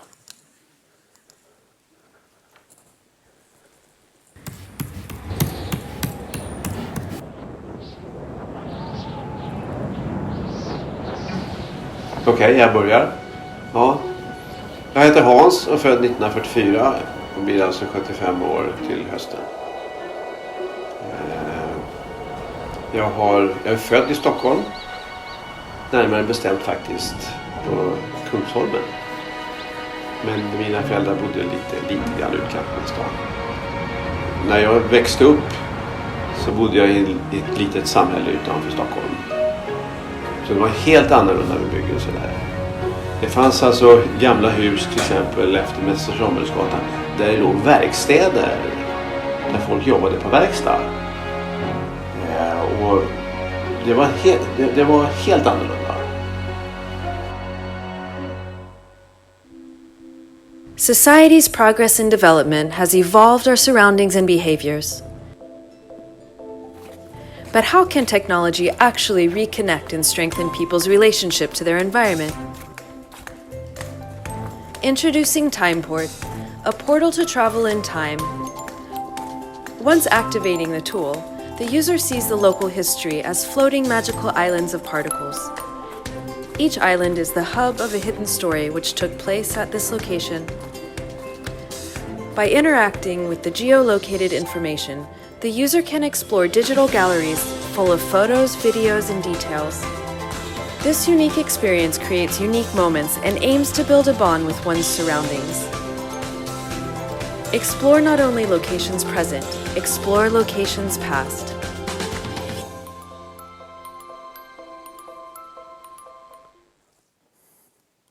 So the result of this case study shows a tool to travel in time, or actually a tool to discover the different profiles of an environment, as this is always changing based on the perspective of the individual as well as of the time. Based on location or geolocated content, the user is enabled through this lens to get into this experience. This said, I would like to thank my fellow students, North Kingdom, as well as my family. Tack.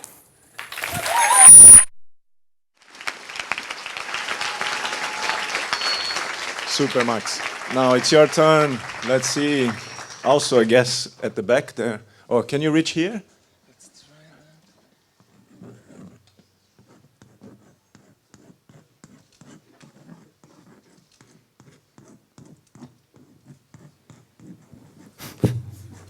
Beautiful. Well done. Congratulations.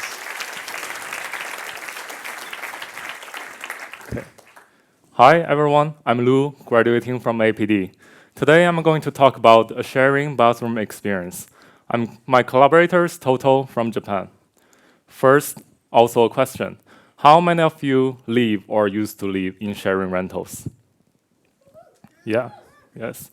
So, many of you have experienced co-living, a new way of housing because of the high price of owning your own apartment and also increasingly solitary lifestyle. And most people under this context live in rentals, and renting population is growing rapidly in the last 10 years. So this leads to a few concerns to bathroom, a private and personal space transforming to a public and shared place. Like first, people are looking for a personalized experience because they have different preferences and needs. No renovation is normally allowed in rentals because, like, yeah, of course, no landlord wants that. And people need to adapt themselves into new environment, even it's not so enjoyable. Schedule is always a pain in sharing bathroom, especially in rush hours. Everyone know that. And also, bathroom is a conservative space, so people are actually looking for technologies to enhance the experience. So I find the opportunity to explore a first step of smart bathroom, which everyone can interact in a really seamless and effortless way. So here comes my concept, Total IOTA. It's a smart bathroom system, includes an app, a hub, a second control patch, and then a light. So it can give customized experience based on sound, light, and smell. How it works? Annie and Pontus live in a sharing apartment with Total IOTA system. Annie likes bright light in the morning to do makeup, of course, and also she likes forest sound and light, sound and smell. So she has a mode called Morning Boost. All the environment changes in the same time, especially for her when she steps into the bathroom. While Pontus is really stressed at work, so he really wants a fancy spa atmosphere to relax during the shower. So he has a mode called Spa Chill, and expressive journey like in the bathroom is like this. And all this customized environment can be triggered in a really simple way. Tapping your phone on the hub, it will recognize the user, and then you can select any mode you want.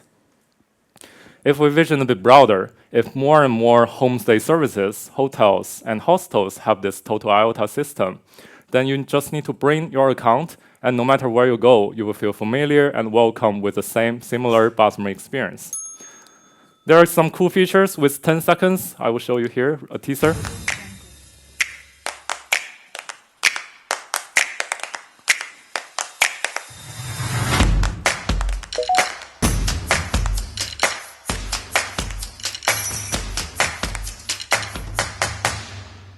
Okay, see you again in a good session. Thanks. Very impressive. Well done, Lou. Oh, let's take advantage of your height.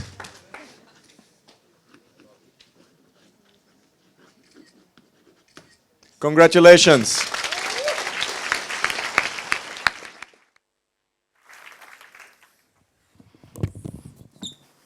Hi, my name is Malin, and I'm graduating from the bachelor's program in industrial design, and this is my thesis project, done in collaboration with the Peugeot Design Lab. One of the biggest threats to the environment right now are carbon emissions, and our habits regarding the carbon emission need to change. The biggest change you can make as an individual is to stop driving a car, but the car makes things so easy and so comfortable. So herein lies my challenge.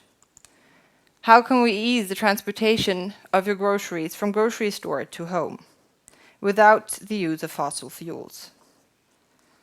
There are alternatives today, for example, electrical cars or home delivery.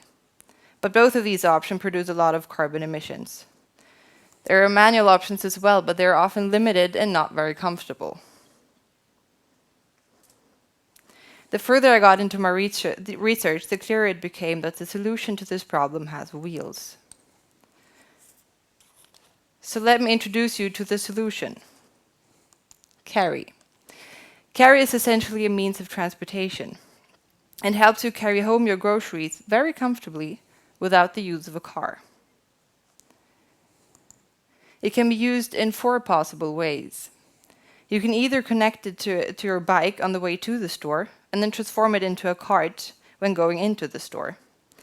It can be drawn behind you or pushed in front of you while walking. And lastly, which according to me is the most fun option, you can kickbike to the store. Carry is produced in a conscious and sustainable way, steering clear of plastics as far as possible, and instead using sustainable materials. For example, hemp for the containers, which makes for a very tough fabric and requires very little water while growing. Aluminium is used for the frame and stainless steel for the structural details, which both are metals that are 100% recyclable. Instead of plastic, cork is used for the handles. As a safety measure, Carry has strategically placed reflective surfaces to make the user visible in the dark. Carry offers storage divided by 3 containers. They can be drawn out towards you for easy access while shopping, but also taken out entirely to carry individually if so is needed.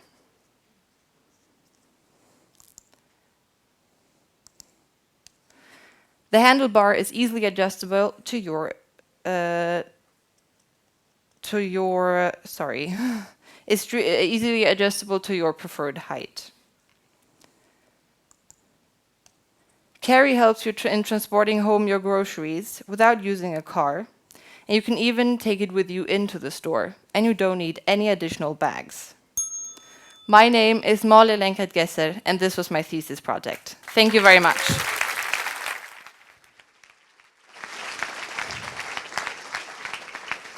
Well done, Malin. Maybe you give the remote. Thank you. Let's follow me. I think we can use something here. Yes. Congratulations. Well done.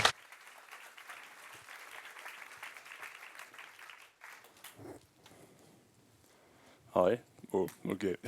Hey, I'm Edwin. I'm from the TD program, and I'm going to present you my Land Rover Backpacker project, which is all about reduction, kind of how much can it take off a car, and what's the essence really of the Land Rover brand. And I was highly inspired by the global adventures of the very first Land Rover and of its charming simplicity.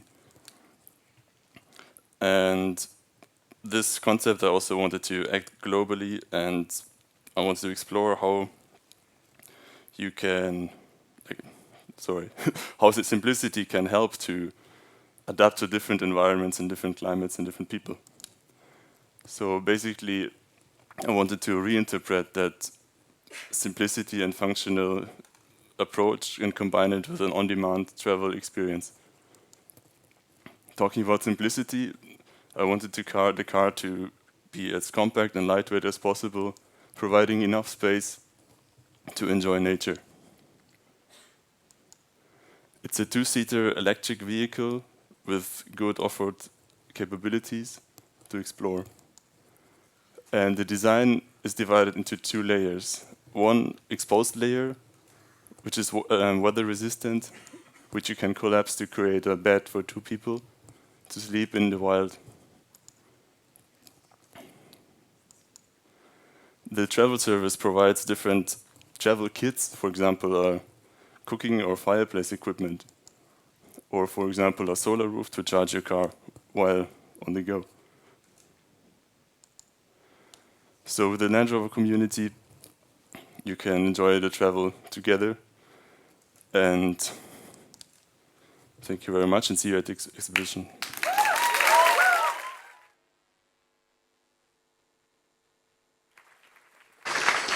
Excellent.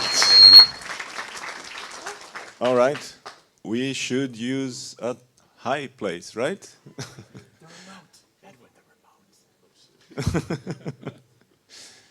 At the back there, Edwin. There's some nice spot over there. Yeah. There you go. Well done.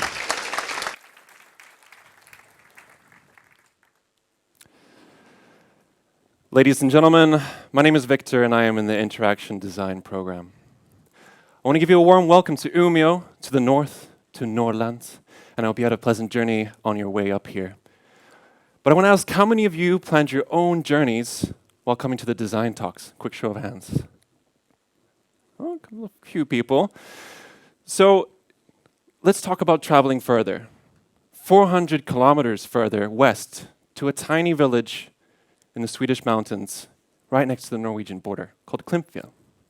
population of 95 people. How do you get there?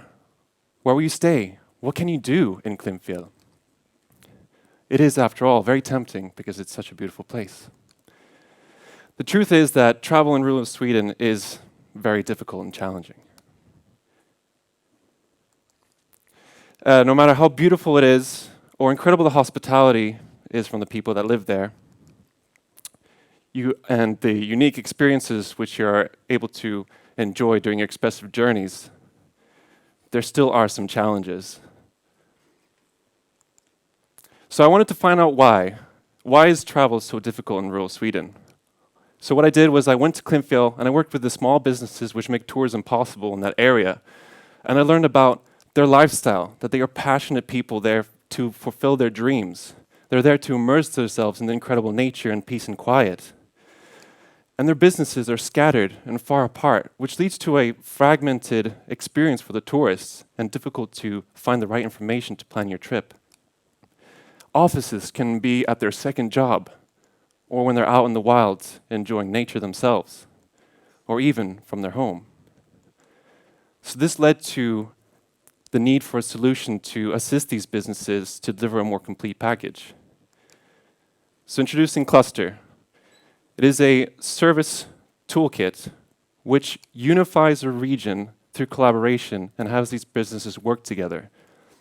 It provides them a platform and a collaborative process for them to meet, discuss, and create organic collaboration opportunities which fits their region. It offers business support, simple low-threshold tools for them to understand their businesses better, a combination of digital and analog tools to achieve that. But most importantly, it brings businesses together and starts discussions and starts creating a stronger community. And ultimately, a complete experience for the tourists which come and visit. My name is Victor. If you want to talk about travel in rural Sweden and you want to talk about business, please come find me. I'd love to talk to you.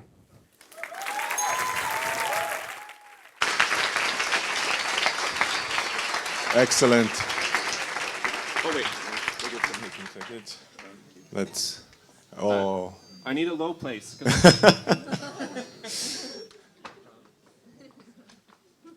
But there is a nice low spot over here. Huh? Yeah? Oh. Yeah. You like it? Yeah. You guys like it? Yeah. Here we go. 7 years. Oh, congratulations. Excellent.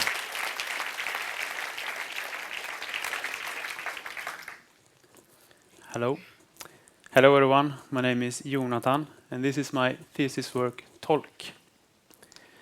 This project has been in collaboration with Swift Creatives and the question I've been working with has been how might we ease the communication between a deaf person and a hearing person in a public environment.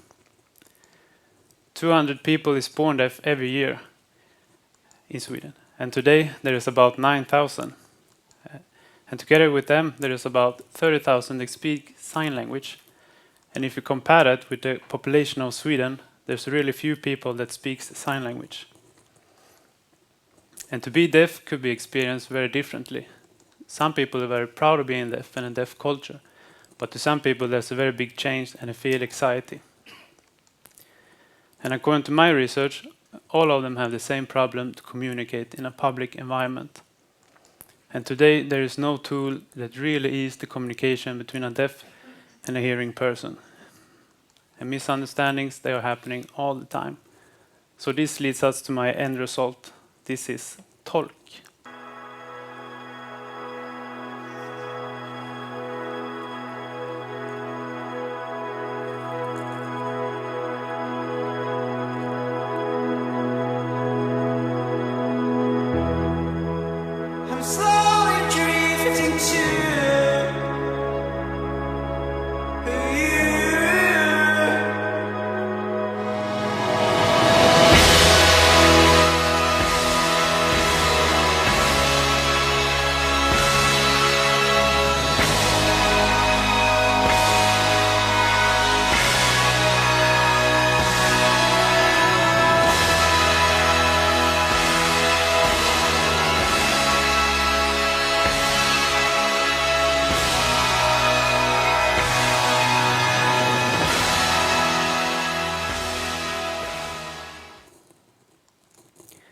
So this is Tolk.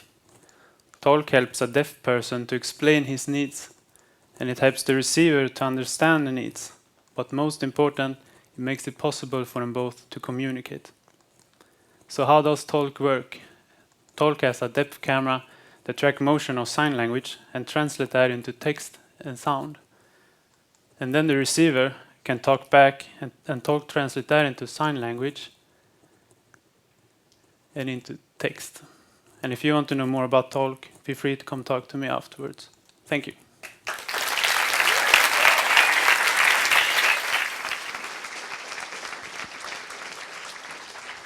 Very nice, Jonathan. Where would you like to have your...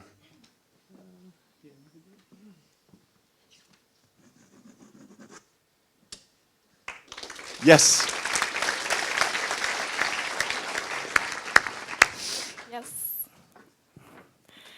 Hi, I'm Melissa, graduating from the Advanced Product Design program. And you're almost done, but there's still 3 minutes left to talk about happiness. Although technology developed to make our lives easier, depression rates have never been higher. And together with IKEA, I wondered how might happiness become more present in our everyday lives at home. I got inspired by clever improvements from the past and imagined what if happiness came into our life like hygiene did. 200 years ago, we barely had any products to take care of our hygiene, and now we have a whole bathroom for it. What if we had a daily routine to proactively take care of our happiness? This is Sarah, a biologist who lives in Stockholm. Together with her husband, they've been using the happiness hygiene products for 2 years now. This morning, she opens up her space and finds a comfortable position. She holds a breathing light in 2 hands, which recognizes her pulse, and a colorful light guides her breathing, which adjusts her body and calms her down. Then, she takes her thought processor to write down a negative thought. She puts the paper into the processor slot and turns the knob. Slicing up the paper helps her to remove the thought from her mind. And she ends her routine by browsing through her happiness diary and reflects on her progress. She opens up her space and yells, "I'm done, Tom. You can go now." That was interesting. Happiness is something private and personal. But what if it was something completely different? What if it came into our life like sustainability did, as something shared and social? Sustainability has a point of view on behaviors and good practices that we can do. What if happiness was something we could only achieve together? Good evening, Gustav. This is today's happiness summary. It's been mostly cloudy around Stockholm and mild winds in the north of Sweden. We're expecting a better happiness forecast for tomorrow. Hearing about the clouds in Stockholm, Gustav wants to be more positive. So he goes to his community shower and pulls the left string. The fish grade students surprised Lisa with a party which they learned how to make pizza. During Labor Day, volunteers have cleaned up the city and collected half a ton of trash and debris. A stream of positive messages is coming from his shower. This refreshes his state of mind. Good things happen all the time, but sometimes they just aren't so visible. The next morning, he browses through his IKEA happiness library and finds the B+ rated Declutter app. This app suggests that we don't need many things to be happy. And also, it helps people to declutter their homes, which is an underrated source of stress.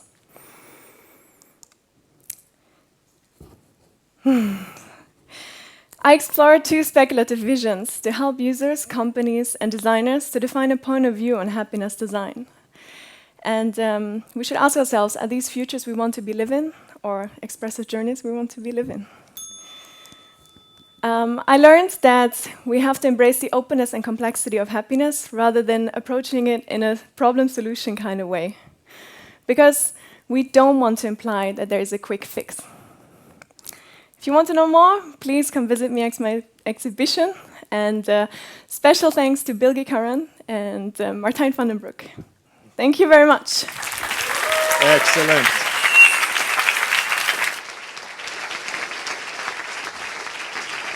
Well, it seems like you are also the last one to sign here.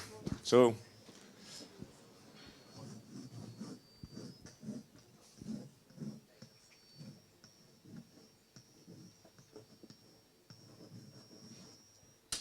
Well done. Congratulations.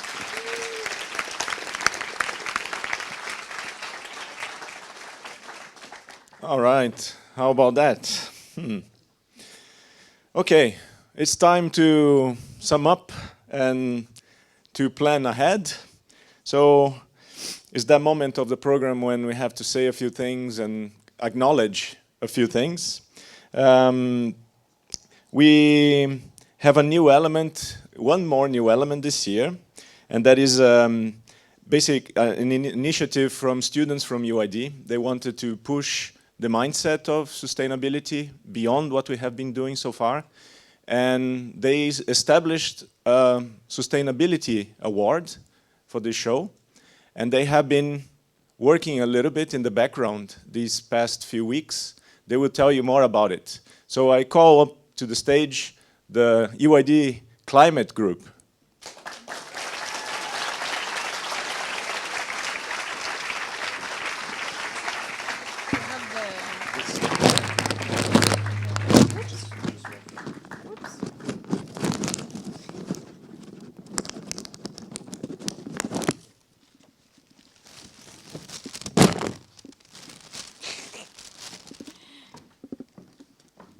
Hello, my name is Lisa, and this is my friend Nancy, and we're happy to represent the UID Climate Group. You have probably not heard about us before, but hopefully you have noticed our presence during this year UID Talks. We stand up here on stage as... sorry, I'm not used to stand here. Yeah, I will deliver the first but not last Golden Seed Award, which is a sustainability award. But we will also take some minutes of you to introduce us, because we will need your help. Yeah, who are we? This is me and another student who isn't here today, Sonia. This is outside the municipality house in January this year. Me and her, we often met sneaking out from school to attend different lectures or demonstrations about climate action. And we thought, like, we're in the middle of the biggest crisis humanity will ever face. And this is the most important problem we deal with right now. And we thought, isn't this school educating the problem solvers of tomorrow? And we saw a lack of appearance of this issue, not only in the school, but also in the whole design industry. So we founded this group, and as soon as the school knew, we went from 2 to 15 people. And in a really short time, just actually in some weeks, we have achieved incredible stuff. For example, we have founded the award, now in very weird language in these slides. Yeah, you will see later. Yeah, we founded this award, which will be delivered soon here on stage. And we also worked with changing how the school do existing stuff, like pubs. We had a dumpster pub and gave all the donations away. And we also had a scientist coming here educating us in a Wednesday lecture. And we welcome more lectures here.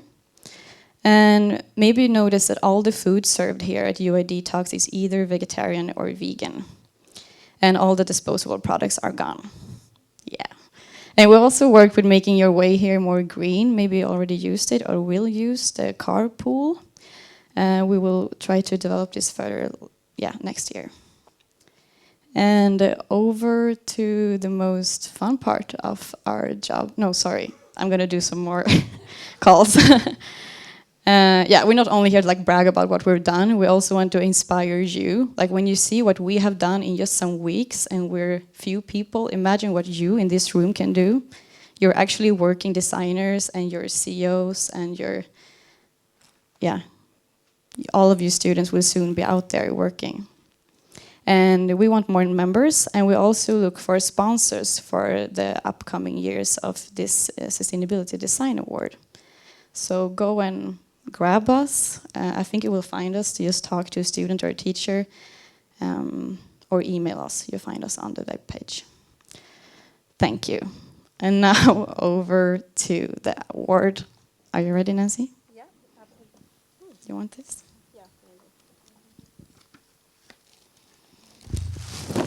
Yes, and we are here to celebrate the Sustainable Design Award from the UID. And I'm here also to talk about what were the criteria we defined for give this award to the student. It was incredibly hard because, as you can imagine, sustainability is a very broad discussion, and it brings a lot of things to the conversation. For example, social issues, economical issues, environmental issues, climate issues. And it's something that we have to tackle in a very systemic way. And as you saw already, the students tackle all these problematics in very various ways. And here we are, some of the students we found out that are the ones that tackle these issues in very diverse ways. We are here to celebrate them, all of them, and also to make a stand that they might not seem like talking about, oh, how we are going to change climate or how we are going to reduce pollution, but they also tackle, for example, education, or some of them tackle like how to be more happy as society. And those things are important and are very worth it to bring to the conversation of how all of this can create sustainability. But of course, we have to make a choice and we have to decide also who would be the winner. And the person who won this award was the student that also showed the interest for it, that showed that this person cares about these issues and how we are going to tackle in the future. And we want to present it. And also we wanted to say that we are going to give the award and this signed. And it's going to be in the stand of the person, and also we are going to give them the PNG file so this person can put it in their portfolio or in their CV. And if you companies are looking for someone who cares about sustainability, look for this logo in the future. And the winner is Felicia.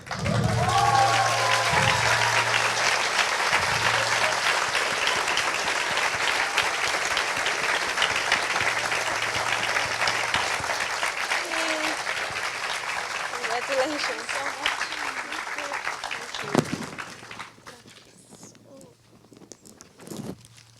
Here you go. Here you go.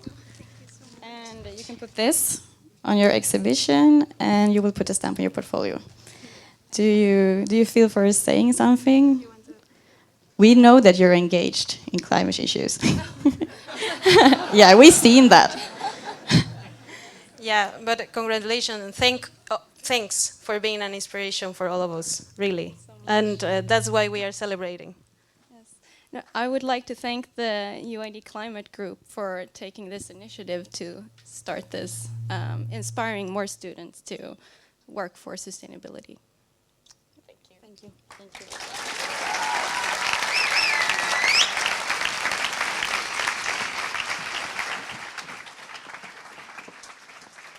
I keep one of them. Which one is? Oh, that's good. All right. Okay. Next. When we opened this event, we mentioned that this is a special year for the school. We are about to celebrate 30 years. That's something that will happen during the fall, after summer, after a little break. And we have put together a short video to start getting into that mood. So I'd like to share this with you now. Grattis på 30-årsdagen UID! Tillykke med jubilæet! 生日快乐 UID! Happy anniversary UID Design School! The essence of UID, in my opinion, is a lot of talent gathered under one roof, collaborating and teaching each other all of the valuable skills. UID is like a Hogwarts to me. It is so far away from everywhere. It's covered in the snow with this bizarre green light in the sky, and so many cool people, they have their own magics and the skills. I will say that is diversity. Yeah, diversity of people, of topics, of cultures, of even if of companies that we collaborate with. UID is this magical place where all the nations in the world gather to create something amazing. I think that, well, for me, the essence is really in the people, the community that the school manages to create. It's like a place where there is only design culture, and it's the real good one. You know, you learn how to think. For me, the bachelor at UID gave me this solid ground to start from. As a school, UID taught me a lot about design, craft, new technology, designing for people, and taking responsibility for the work that we put in the world. UID for me has meant studying alongside some of the weirdest, most creative, craziest people that I know of. It is a place where you discover your limits, but only to break them. So at UID, you are really taught that you need to be resourceful. And I guess it's not until you leave the school that you realize that I would have wanted to seize the moments even more. Today I want to share with you something really special that happened to me in the school. I met my husband, he was in product, and now we are expecting our baby. I think in the future the school should definitely focus more on delivering innovative and also meaningful solutions to everybody in the world. I would like that the school would look a little bit more on the environmental impact of the designs of the students. To look for new connections and to keep on tackling the important problems of the world. I really hope UID will keep its position as a forerunner with a huge heart for at least 30 years more. Mutlu yıllar UID. Woohoo! Hurra! Hyvää syntymäpäivää Uumajan taidekorkeakoulu. Moi moi!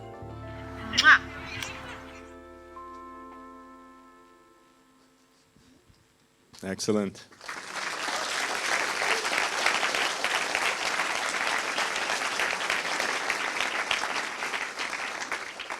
So we're really aiming to get a lot of the family back to the school in the fall. The preliminary date for this is the very last of the month of October. And hopefully we manage to connect that to the classic Halloween party that we do here. So those who fly up or take the train up or walk up here, they can get a lot out of it. Good. So save the date, alumni, and few really invited to join us. All right. You can imagine that putting an event like this is something that takes some time, and I can really share that it's a highly collaborative project. You've heard a few times the students mentioning this expressive journeys.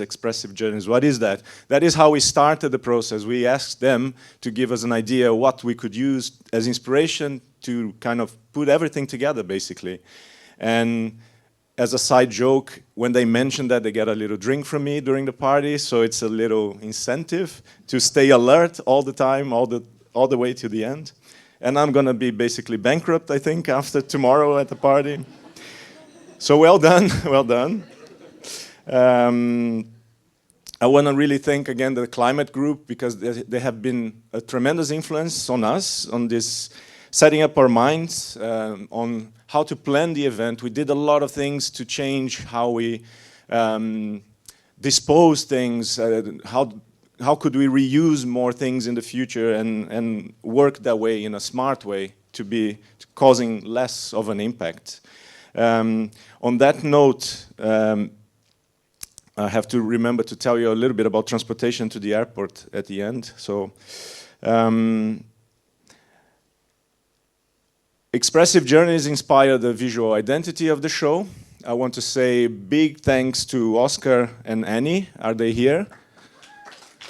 Over there? Yeah? So they are responsible for the beautiful visuals, for the animation we saw. amazing, making everything feel much more professional here. They have a bright future. We have tremendous support from many, many people. Of course, my amazing colleagues. Yeah, without them, this is not possible. So I don't know if we can make you visible in some way. You are so many, taking care of from reception to these little flowers that we have on stage in the bathrooms, and you know, you can imagine everything in between, communication, support. Amazing. So big hand of, yeah, thank you to you. You.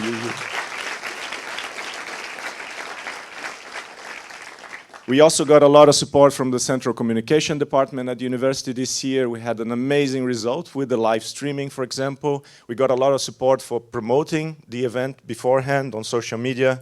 I can tell you some numbers. Yesterday, the streaming was seen by about 290 people live. And then this morning when we came back here, more than 1,000 views had happened on the material that we produced yesterday. And by the university standards, this is a tremendous result. So we are happy to help. But really, thanks for that.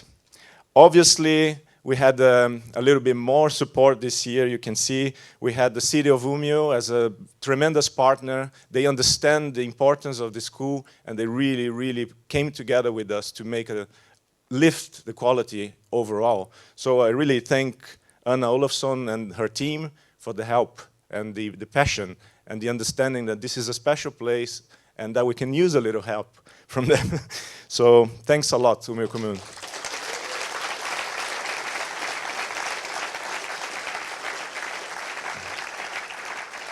I would like also to say thanks to Heya. It has been a pleasure to work with you. Heya is an event management company here from Umeå. Made our life so much easier to have you guys supporting. Thank you.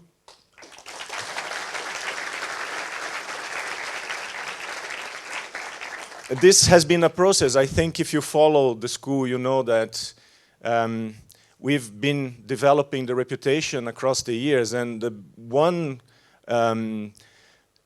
group that has been really supporting that development has been the Baltic Group in Umeå. And for the last 10 years, we got a lot of financial support for them to actually boost our international visibility. And I think it's noticeable. So we are coming to the end of the phase where they injected a little bit of funding on the school, and we really like to show our gratitude for the Baltic Group to really support the school and understand also that we have this potential and that needs to be communicated out. So thanks a lot also, Baltic. It's a lot of thank you. I have to say big thanks for all the collaborating partners to the students' projects. Yeah, we really value your support. I'm so happy that also you made a way up here to participate at the show. So thank you all. I hope we had the possibility to discuss future projects also during the breaks and during the event. And if not, just come by or talk to me later. I'm really welcoming these kind of opportunities. We need them. So on behalf of the students, thank you, all the sponsors, collaborating partners to these amazing projects here. Yes, big hand. I think by now I only have 2 keynote speakers left here because Alex, she had to leave. But I want to thank you, Alberto, for flying all the way here. It's a long journey. We really appreciate that you took the time. Thank you. And Yasaman, over there. Wow, what a tremendous contribution you gave us. Thanks for sharing. And then we love to be connected with you from now on. Yeah. And then, of course, last but not least, we have the graduates. They brought us so much content, and I want to thank them for the dedication, for the inspiration, and just this wonderful exhibit that you guys put together. So I think you all deserve a standing ovation. So let's do that, please. Thank you.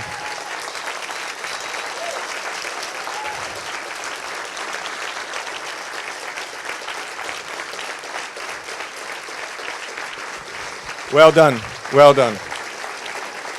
We are really, really proud of you.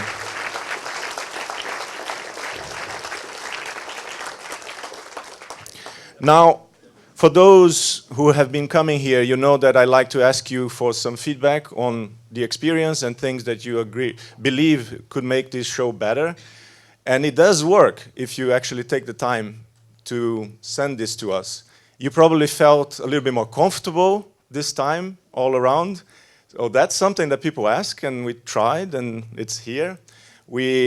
Last year we got the request to include talks that were sharing stories of designers starting up their own businesses. We had that story told twice here this time. So share your ideas. Tell us what you would like to see next year, and we will do our best. I can promise that. So I encourage you. And then I would like to say that it's time to save the date already for the next show. So this is when it's happening next year. And all the participants will get a message from me with a kind of a easy link to save the date on your calendars so you don't miss it next year and you can plan it very well. This is wrapping up the main part of the show. From now on, there's a few other things we can do around the school. We have company presentations happening soon after the lunch break, and they are happening here in the project studio.